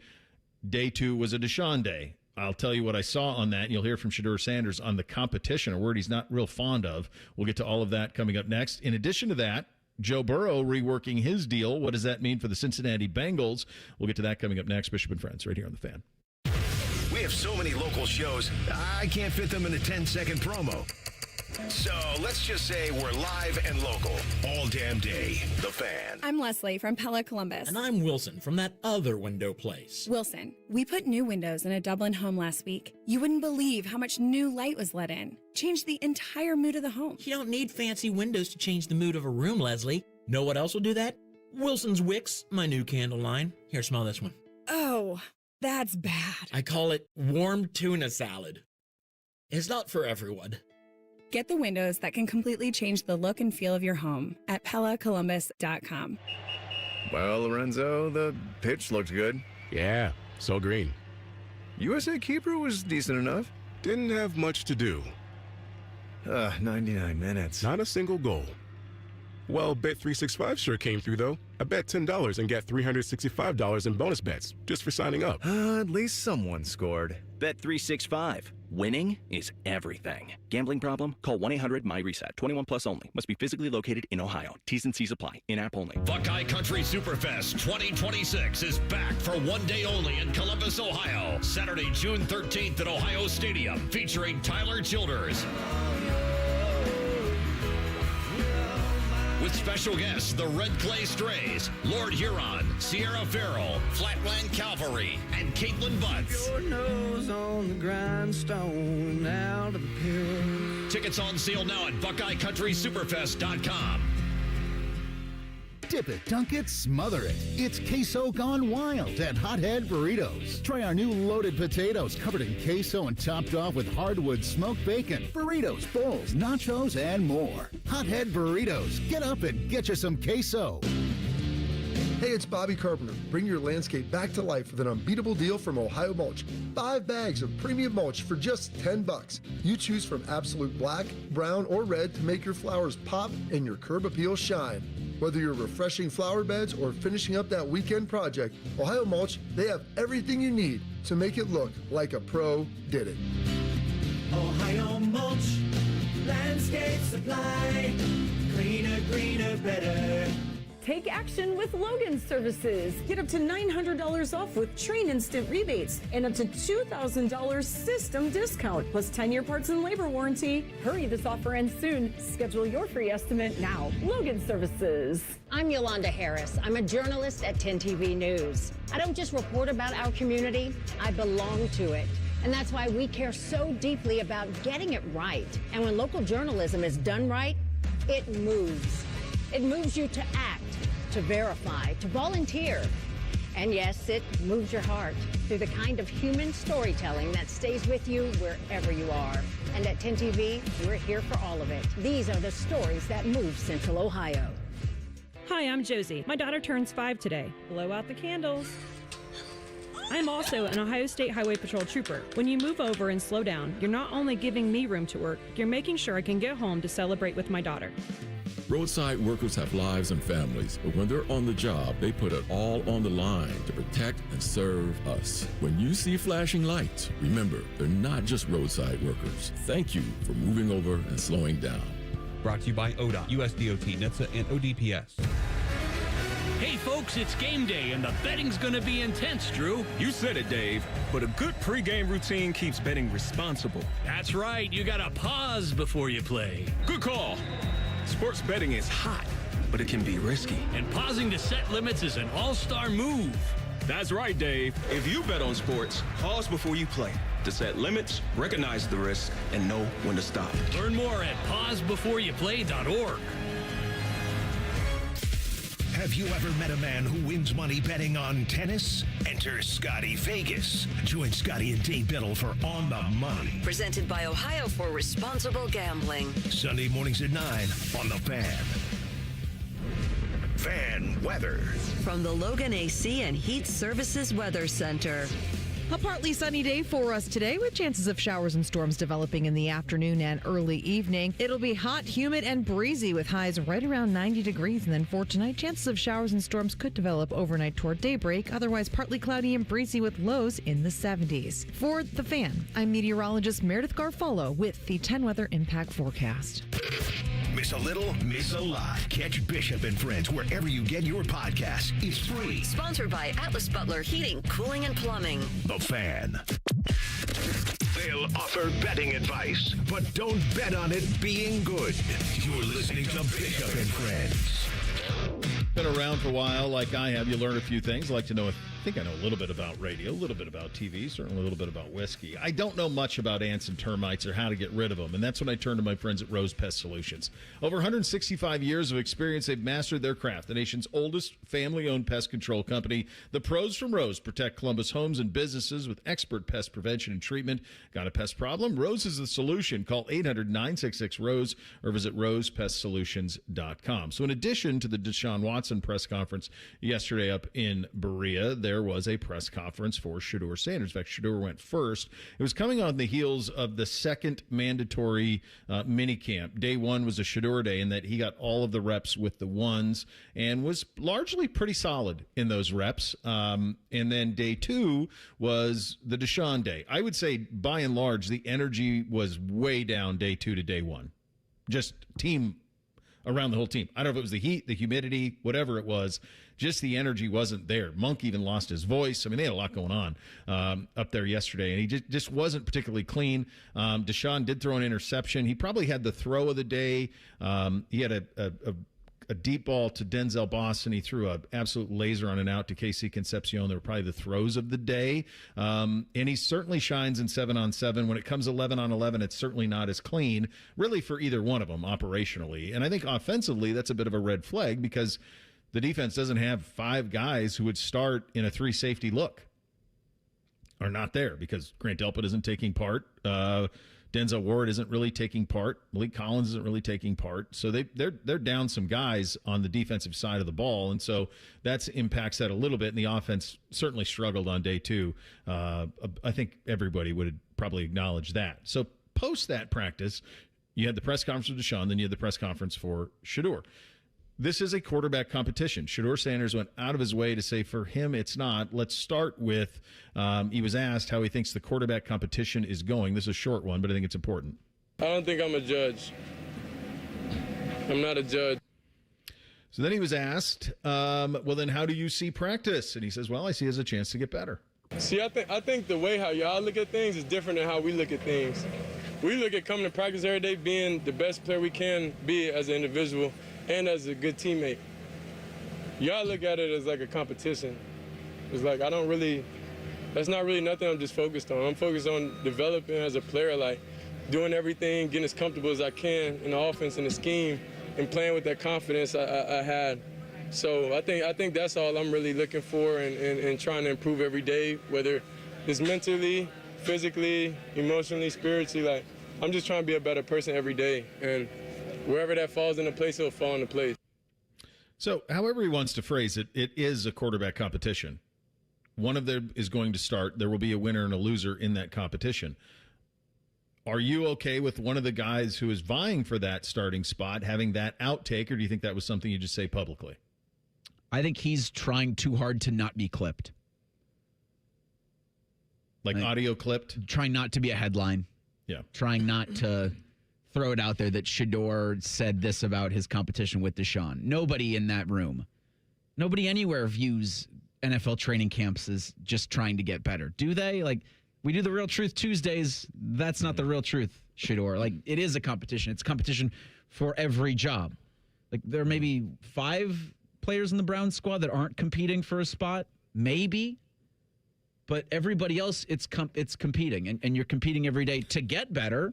So I think he's trying just way too hard that nobody clips him in this, and it doesn't need to be the case because we can all see what's happening. We can all see, and I think are all smart enough to know that this is that. This is you and Deshaun, one job. It's 100% a competition, and he knows it thoroughly. I mean, you think back to last year, it was a said 4-quarterback competition where he felt, obviously, and many people felt that he didn't really get a chance to compete. So this season, with it clearly being a real competition where he's getting reps with the ones, he has full knowledge that every throw that he makes is going to be looked at. Like, it's all going to be counted into who's starting in the fall. As a Browns fan, do you love the OTA chart? The minicamp passing chart? Since I've only been able to see it for now, I think this is the second year we've had it in, at least for me in Cleveland. I love going through it every single day and seeing what did we do today? 4 for 10, 1 pick. Was this in 77s, 11s? Where are we at with this? I think it is just the most knowledgeable thing you could possibly base your takes on. Tongue firmly planted. You'll do well here. Yes. Yeah, it's just utter nonsense. Now, the other thing about the some of that stuff is, and it's not the fault of ESPN Cleveland who puts that out there. I mean, they know what they're doing. They know what they're doing. Yeah. They're charting every throw in a practice. So, like, when you see the numbers, like Zagur and I were talking yesterday, it's like, well, hold on a second. You're telling me we completed 87% of our passes yesterday? It's going to be so good this fall. Doesn't seem right. But they're counting every throw. So even if they're like in a 7-on-7, or even if it's like just drop back throwing against air, they're counting all of that. So that's the other thing that's a little tricky with it. Yeah, it's clearly a competition. One thing to clear up, and this is a mistake that I think Kevin Stefanski made last year. It wasn't a 4-quarterback competition. It was Kenny Pickett. Kenny Pickett was the starting quarterback of the Cleveland Browns until Kenny Pickett got hurt. And then Kenny Pickett got hurt, and the 2 rookies weren't ready. And so Joe Flacco became the starting quarterback of the Cleveland Browns. And when they said it was a 4-quarterback competition, it led to all of this dialogue about reps. Guys, this is the National Football League. 4th-string quarterbacks do not get reps. 3rd-string quarterbacks do not get first-team reps. 5th-round quarterbacks do not get reps. I've seen zero outrage this OTAs and mandatory minicamp about Taylor Green's lack of reps. None. He was picked in the 6th round. Shedeur was a 5th-round pick. It's the same. It's the same. I've heard no outrage about it. None. I've heard no outrage about Dylan Gabriel, who was a 3rd-round pick last year. Dylan Gabriel? Where's Dylan reps? Is he out there? He's there. He's number 6 now. Throws. Yeah, I saw that. Jared Verse apparently paid him a little more than he wanted to for that switch from 8 to 6 for Dylan. But there's no conversation around any of that stuff. So that thing was just such a media creation. I shouldn't even say media, such a social media creation that was just not accurate. The coach did not help himself. It was avoidable. It was definitely avoidable. Yeah. He didn't need to do that. He should have just been honest about it and just say that it's Kenny Pickett's job, because it was. Now, that's a whole nother question that I think, and no one's going to care enough because it's Kenny Pickett and Kevin's with Atlanta. But I think one of the craziest things about last year in training camp was that Kenny got hurt and they just aborted an entire offseason plan. All offseason, it was Kenny Pickett. And then he got hurt and they just punted and traded him. And Now all of a sudden it was Flacco and Gabriel. I mean, that was pretty wild the way Kevin handled all of that, and that probably deserves a little bit of scrutiny. I don't know if you'll ever get if they ever do it. Jeez, because they spent so much energy to not start Joe Flacco, and it's like you hear from Thanos, like, and where'd that bring you? Right back to me. Yeah, I don't know that they didn't want to start Flacco, but I guess the only amendment I'd make to your statement, Reese, is they put so much energy into starting Kenny. Sure. I mean, when they drafted Quinshon Judkins, the first person he heard from on the team was Kenny Pickett. And that got aborted just because he got hurt early in camp. I don't know where all this is going to shake out. I think Todd probably wants this done sooner rather than later. Probably the headline, though, from all of this, and depending on how all the, there's nothing he's going to see today that's going to make him have a starter. Nothing. So the question then just becomes, how long does this go on in camp? And how long does he allow for it to go on in camp? That's really the next part of this. A couple other things around the league. Go ahead, Reese. Well, I was just going to ask real quick, and you'll never get this because you might actually be able to ask him, but this will be in like a month or two. If he has right now, June 11th, a gut feeling. Like you do the sports talk radio one of, you got to start somebody tomorrow. Who's it going to be? Like you think he's, course. Yeah. He's seen too much football. Of course. It's just like, I mean, I can't remember if we did this in The Real Truth or not, or maybe I said it earlier in the week. Is he going to name a starter at the end of mandatory minicamp like he thought maybe he was going to do? No, he's definitely not going to do that. But does he know if I have to start week one, who am I going with? Yes, 100%. He knows what that is. The answer to that question is. And I do think Shedeur has played well over the last week or so, and I think that's given him a lot to think of. And there's a million factors to this. I mentioned the contract and all of those things. And Shedeur's, how team-friendly it is. All right. A couple other things around the league. Joe Burrow reworked his deal in Cincinnati. I know Bake thought this was a really big deal. I didn't, because I think that the Bengals have changed their behavior the last two off seasons. I think they re-signed Higgins, Chase, and they brought back Hendrickson. This has not been the old Bengals for a couple of years now, so I just think reworking the Burrow deal kind of is in line with who the Bengals now are and trying to maximize the Joe Burrow window is how I saw it, Reese. Yeah, they got to pay Dexter Lawrence, and this gives them a little bit more. I think it went from $7-something to $10 million in cap flexibility. So, yeah, the new Cincinnati Bengals are a wild group, man. But they're doing everything that their quarterbacks challenged them to do, and so now it's go win a Super Bowl. And they're just opening up the window for Joe. Like it's for Joe. The window's for Joe, and it's just going to continue as these next couple of years go on to put more pressure on Joe. They have. If you do the conversation of which NFL teams go into next season with the most pressure, I think they're third. I think it's Buffalo, Baltimore. Well, good Lord, the Rams might be there too. Yeah, the Rams have a 2-year window, though. Yeah, the Rams do have a 2-year window, I think, to do it. They have a 2-year window to win it. So I suppose, and they've won one. That's the other thing. They've won one. So I guess maybe I would have them fourth, but I think it's Buffalo, Baltimore, and Cincinnati. Those are the ones. And for Cincy, they've missed. They've completely missed the past 2 seasons. Baltimore's been there and haven't been able to get it done. They have a new coach, which kind of puts a weird wrinkle into them having a lot of pressure this year too. But for Cincy, it's like it feels like every year we're having the same conversation, and I don't know how many more years we can have it. No. It's going to be very fascinating in the AFC next year. All right, coming up in 2 minutes, we will get back to ground zero when it comes to Texas Tech and their fight with in conjunction with Brendan Sorsby. Will there be any sort of repercussions that are tangible for the rest of the sport, or will this all die out? A guy who's been all over this is our next guest. His name is Shaheen Jaraja, and he joins us coming up in 2 minutes. Bishop and Friends, right here on The Fan. Take strokes off your game by taking pounds off your frame with Awaken 180. Increase flexibility, strength, and endurance. Breaking 100, 90, even 80 could be just 40 pounds away. Results this summer with the solution for weight loss. Awaken180weightloss.com. I'm Tracy Townsend, anchor at 10 TV News This Morning. This community is my home, and it means everything to me. I care deeply about the stories we bring you each day, especially the ones that truly impact your life, from women's health and advocacy to the decisions happening at the State House. My goal is simple: help you feel informed and connected, because when news moves fast, you need a team that moves with you. Make the move to 10 TV News This Morning, weekdays from 5 to 9, anywhere you watch. Build your cybersecurity skills and prep for thousands of open positions employers are desperate to fill. Attend classes live online or on campus. Go to mycomputercareer.edu and take the free career evaluation today. Financial aid is available to those who qualify. Welcome back to What is That Thing?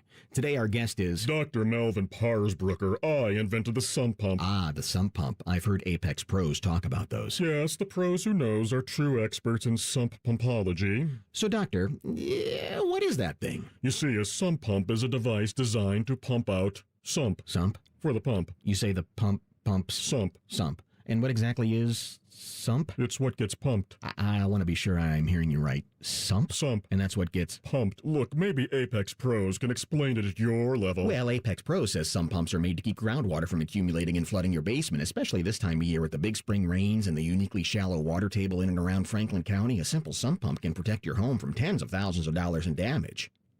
It's made to sump the pump. Of course. No doubt about it. Columbus loves Apex Pros. The pros who knows. ApexPros.com. Bishop and Friends is sponsored by Diamond Seller, your true jeweler for almost 80 years. The Fan, Ohio's sports destination.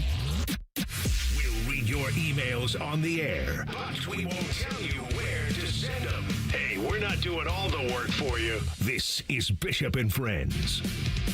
Well, it's certainly been the story in college football this week, which is saying something because a lot is going on in the sport.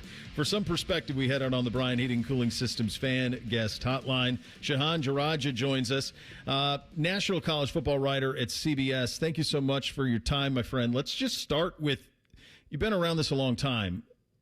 Where were you when this ruling comes down that he's got an injunction and theoretically he's going to play?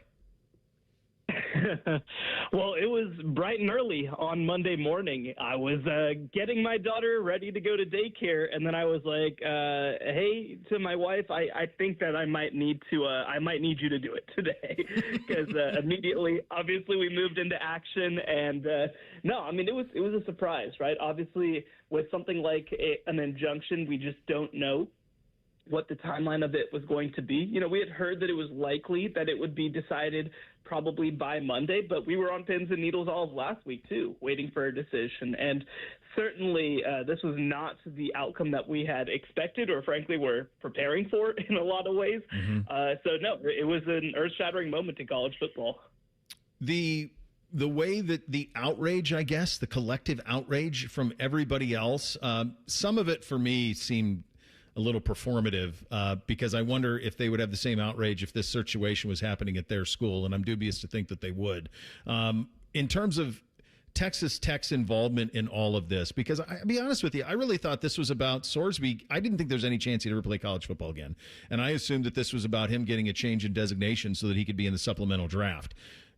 In terms of the strategy that was used here, what do you make of kind of the backstory to get to this injunction? Yeah, so for people who haven't followed the case closely, so essentially Brendan Sorsby's attorneys made the case that the NCAA should have taken into account his mental health issues, including a gambling addiction and an anxiety disorder. And essentially, they made the case that if Sorsby was banned permanently from college athletics for gambling on his own games, that it would potentially dissuade future athletes from coming forward who have gambling addictions as well, because they'd be worried that they'd be punished, right? So that was, of course, argued in front of a court in Lubbock County. And, it's important to clarify that the judge who was there was not the one that was initially sort of announced, who is a two-time Texas Tech graduate and a booster of the program. They brought in actually an outside judge, but he ultimately rules in Sorsby's direction. So, I do think that obviously with a legal case, anything can kind of happen, right? Like it's ultimately up to one individual judge to make a decision. But I do think that most of the stakeholders involved were expecting this to go the other direction. I think that in some ways it's like the dog catching the car, right? Where you get there and you're like, well, now we have to deal with this. Yeah, and Texas Tech, via Cody Campbell, via athletic director Kirby Holcutt, via head coach Joey McGuire, they dug in. How strong is their resolve in this? Yeah, it's been interesting, right? I think that in the early going, I think that, again, I think that they were always going to support Brendan Sorsby, but I think that they were going to do it a little bit more quietly. But I think this backlash and sort of the situation that's emerged since then has pushed them to be a little bit more vocal. And, Kirby Hocutt, their athletic director, released a lengthy statement yesterday where he kind of clarified, look, for one, we are in a situation right now where ultimately, Brendan Sorsby has not played a game for us. Nothing has happened to this point. We are not party to this case. We are just supporting our student athlete as he goes through the legal process. And Joey McGuire also spoke at the Touchdown Club of Houston yesterday, and he essentially said, look, I mean, he's legitimately dealing with something. We don't even know for sure if he's going to be ready for week 3 when his suspension would be over. And so, but I do think that they have been much louder in the past 24 hours, sort of being like, look, we are going to stand by him. We believe that if you try to infringe on us doing that, we would bring legal action against you. So it's definitely an interesting time. And I think, again, Texas Tech on Monday could maybe make the case, this is just our athlete doing stuff. But the way that they've stood up in the past 24 hours means that they are very much not a legal party to this case, but they are part of it now too. Shahan, just how, because I was thinking about this, if this happened and Texas and Oklahoma were still in the Big 12, then the Big 12 conference has a little bit different weight behind it. They're not. And you know it better than me, but from my vantage point, it feels like Texas Tech is the Texas and Oklahoma of the current Big 12. So when the Big 12 has all these people yelling and what should we do, and Brett Yormark's trying to navigate all of it, can you really kneecap, I guess from my vantage point, what I think is their biggest, most powerful program? Yeah, it's an interesting dynamic, like you said, because, look, there's a couple pieces to this, right? Yes, Texas Tech, from an athletic perspective right now, is kind of the power in the Big 12. But, when you talk about Texas and Oklahoma, and obviously people know it well with Ohio State and Michigan in the Big 10 or Georgia or Alabama in the SEC, they aren't a blue blood, right? They aren't a program that's held power for 50 years, right? This is a very new phenomenon. And, just to be frank, right, there's no guarantee that they'll hold it for 5 more years just because obviously college athletics is changing so much.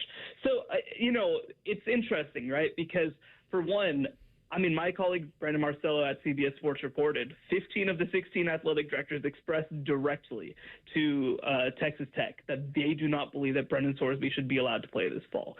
That is a pretty strong supermajority, to say the least. The other thing, too, is that, certainly the Big 12 has to manage the fact that, this Texas Tech team is probably, with Brendan Sorsby, one of the best teams that the Big 12 has produced in the past decade. You're maybe looking back to 2017 Oklahoma as the last great team that could match potentially this Texas Tech team. Now, 100%. I'll say too, in the minutes literally since we've been having this conversation, Texas Attorney General Ken Paxton actually sent a letter to the Big 12 where he said if they try to suspend him or ban him, then the state of Texas will bring legal action against the Big 12. So this is a quagmire that, again, has so many different layers and dimensions to it. Oh, my God. Good Lord. Now the state of Texas That's is involved. How fast it's changing. Man, buddy. Okay, let's. So I'm curious about this side of it. Is there? There's been all of these threats and all of these things. Could the College Football Playoff Committee, which is a subjective process, this isn't the BCS, it states in there that if the Big 12 champion, so if Texas Tech wins the Big 12 championship, then there's nothing you could do. But could the College Football Playoff Committee just keep them out if they don't?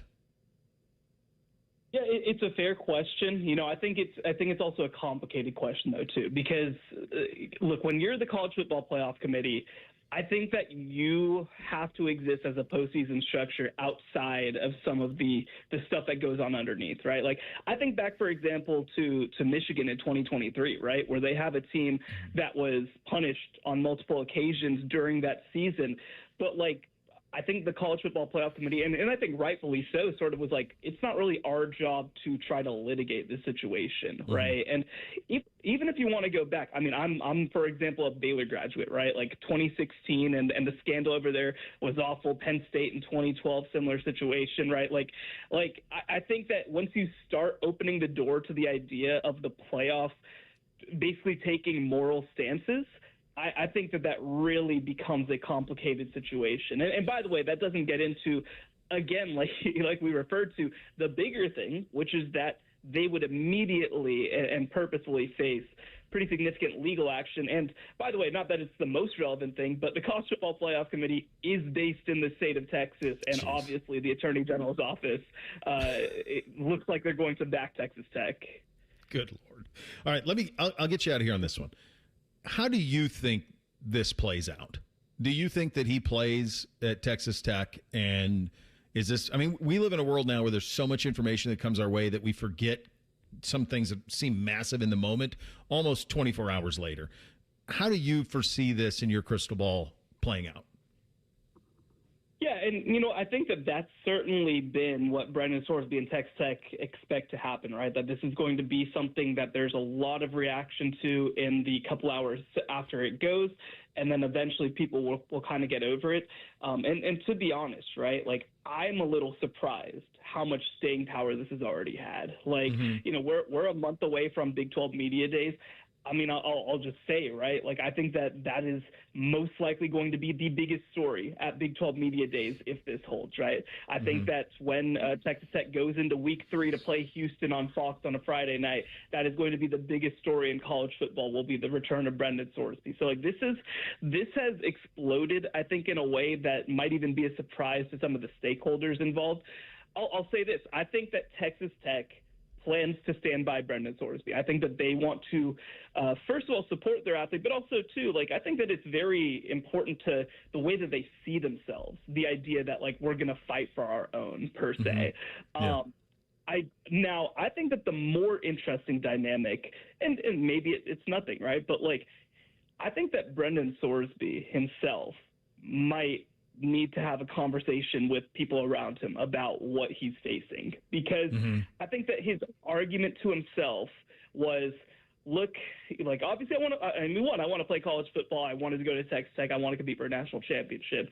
But I think, he also felt like, well, the way that I can put myself in the best position as possible is by coming and playing these games. But I think that that's starting to become a little more complicated because, you talk about the idea of obviously a player making himself bigger than the team. I mean, you're talking right now about a player, whether he intended to or not, making himself bigger than, like, the conference and the sport right now. And I think that that's something that he is legitimately going to have to think about between now and September. Now, I don't expect any action or movement on that front for the next couple of weeks at minimum, right? Like, I think that this is going to, I think they're going to sit and kind of wait to see how it unfolds. But, like, I think that will be and should be a pretty significant consideration for Brendan Sorsby and his camp to decide, like, is having this level of target on my back actually the right thing for me, both personally and professionally?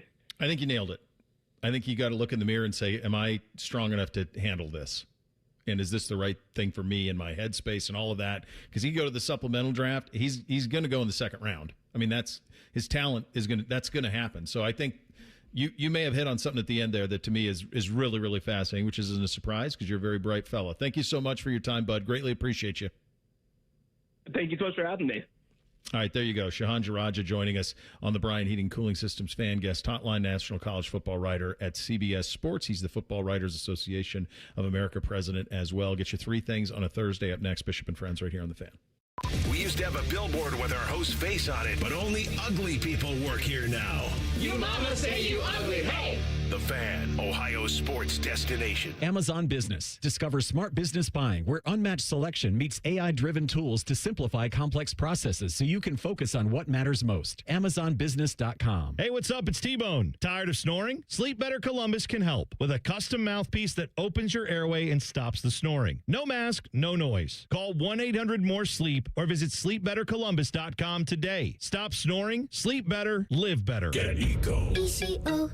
Jerry, you're the kind of guy who likes to save money while you do good for the planet, right? Well, that's why I invented the biodegradable doggy poop bag, Aaron. I'm ecological and economical. Well, usually the most economical thing you can do when your air conditioner dies is get it repaired. A quick fix can give you years more service. That sounds economical. But with older models, those repairs can get pretty expensive, and it'll still use way more energy than a newer model does. Which is less ecological and less economical. Get eco. ECO. You see where I'm going with this, Jerry? I sure do. As hard as it is to toss out your old AC and replace the whole thing, it could actually be cheaper in the long run. Get eco. ECO. Are you really a big deal in the poop bag industry, Jerry? The doggos love me, Aaron. Get eco. ECO.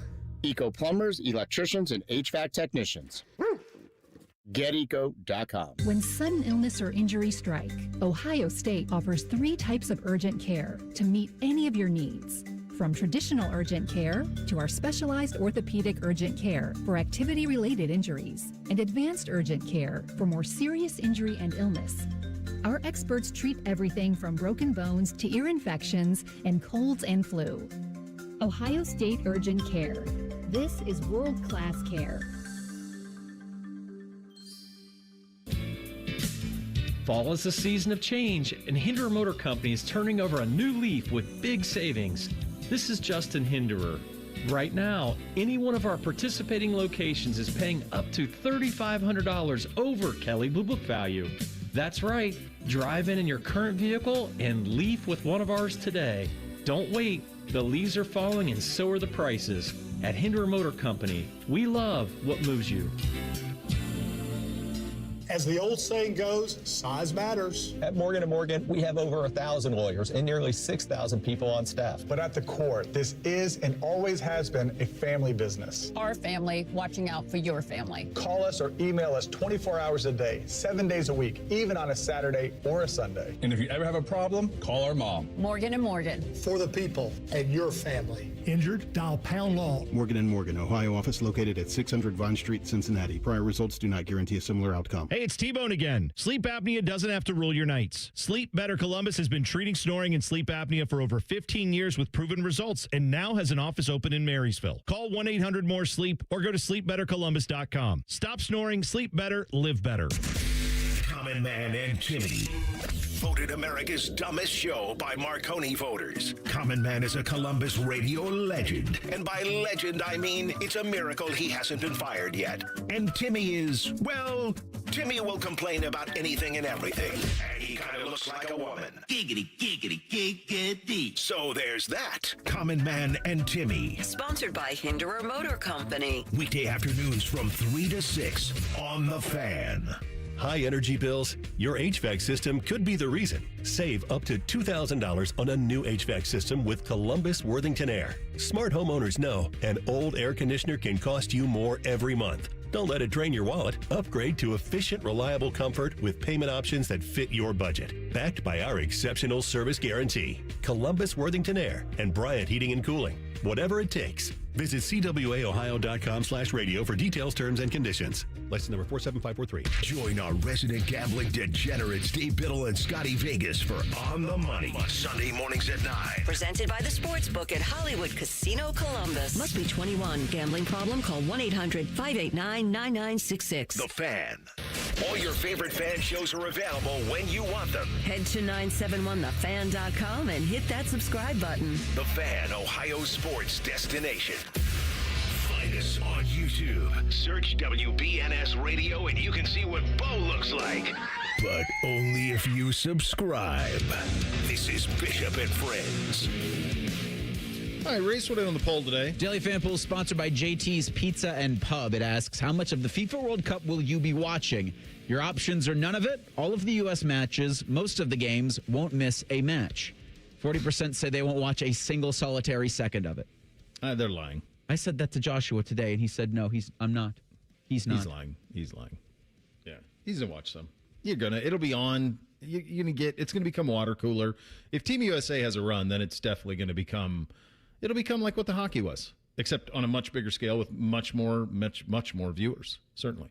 All right, time for three things on a Thursday. 1, 2, 1, 2, 3 things. Sponsored by Newman Roofing. For all your roofing, gutter, or siding needs, call Newman Roofing today at 614-NEW-ROOF or visit online at newmanroofing.com. All right, so number one for me, we're watching the finals game, and then I was watching the show, The Agency, watched the first episode of that, and my wife was like, asked if I wanted a glass of wine. I said, I don't think I'm going to do that tonight. I'm good. And so she went and opened a bottle. I didn't think anything of it. And I went over, and it was a First Friday, so yeah, I might be in the mood for a little bit of a tequila. So I poured a little tequila and sipped on that and nursed it as a little bit of a nightcap. As I was doing so, I looked and I said, what did you open here? What exactly did you open here? And we don't have Jeff Ruby's wine collection, but a decent little wine collection, a couple wine fridges, a little cellar, a little bit. And I go, honey, I've been saving that bottle for a decade. It was a bottle of significance in many, many ways. And I said, what are you doing? And she's like, well, why didn't you tell me? And I said, well, it's on the bottom shelf. Those are the ones that we're holding on to. It is known. And she's like, well, I just grabbed one. Do you want a glass now? Yeah, I guess I will. I said, I hope it's good. It was. I was going to make that my first thing. Was it at least a good glass? And how much time? Now I'll make this my first thing. How much time do you think you get to finish that bottle? Because today. I was about to say, you don't want to take too long. No, today. You got till today. And, maybe, Stunning display. You better do something memorable today, Bill. I was about to say, what were you planning on saving it for? Was there a moment you had in the back of your head? No, just a seminal moment. Maybe a toast or a Christmas dinner. Or one of the boys gets into a good school or something like that. I mean, it was a significant bottle. Thoughts for your loss. Not one you open on a First Friday in June. Tough looks there for Bell. 10 years. I've had it for 10 years. I'm sure you won't hold that against her. It's not worth it, too. You'll find you just have to say, okay, all right.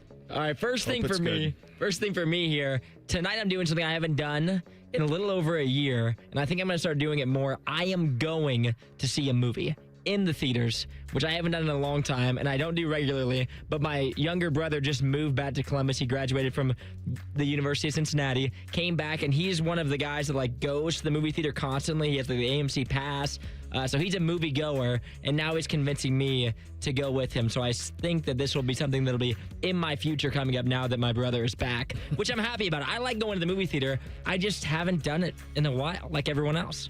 Seems like they're back. Seems like movies are kind of back a little bit. So it's pretty cool to see that. What is old is new again. Number two for me. So this is the second series in the last year and a half or so that I have seen this actress Jodie Turner-Smith in. She was in Bad Monkey, and then she's in this show, The Agency. She's spectacular. I'm in. Whatever she's in, I'm in. And apparently she was married to Pacey from Dawson's Creek, which I didn't realize. So I do a whole deep dive on this woman. Incredible actress. Really commands a screen. So I'm a little into this. I'm in. I learned this morning that Giordano's location in Polaris is closing. I learned this morning there was a Giordano's in Polaris. I didn't know that either. Is Chicago deep dish pizza something that sells around here? More than just the novelty of it.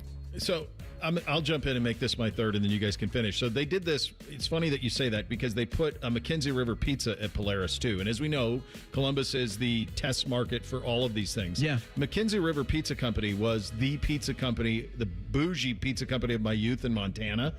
They had a pizza called a Rancher that was like a barbecue chicken one that you see all the time now, but they were the first one that we ever saw had it. And they tried it in Polaris, and it didn't work either. So I guess maybe to answer your question, is there a market for those pizzas that aren't Columbus style? It seems like no. I'm a thin crust guy anyway. I like the Donatos. That's my preferred. I'm not a deep dish guy as is. But coming up next year, AR Justin Zwicken for Maddie today. Zwixen, so that'll be fun for them. Buckeye Battles with Spencer Holbrook coming up at 12:30. Browns Camp at 1:30. And then it's Gold Jacket Thursday at 2:30.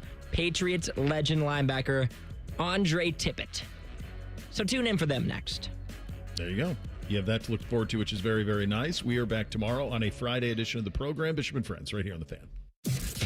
All the Ohio State conversation you can handle. The Buckeye Show.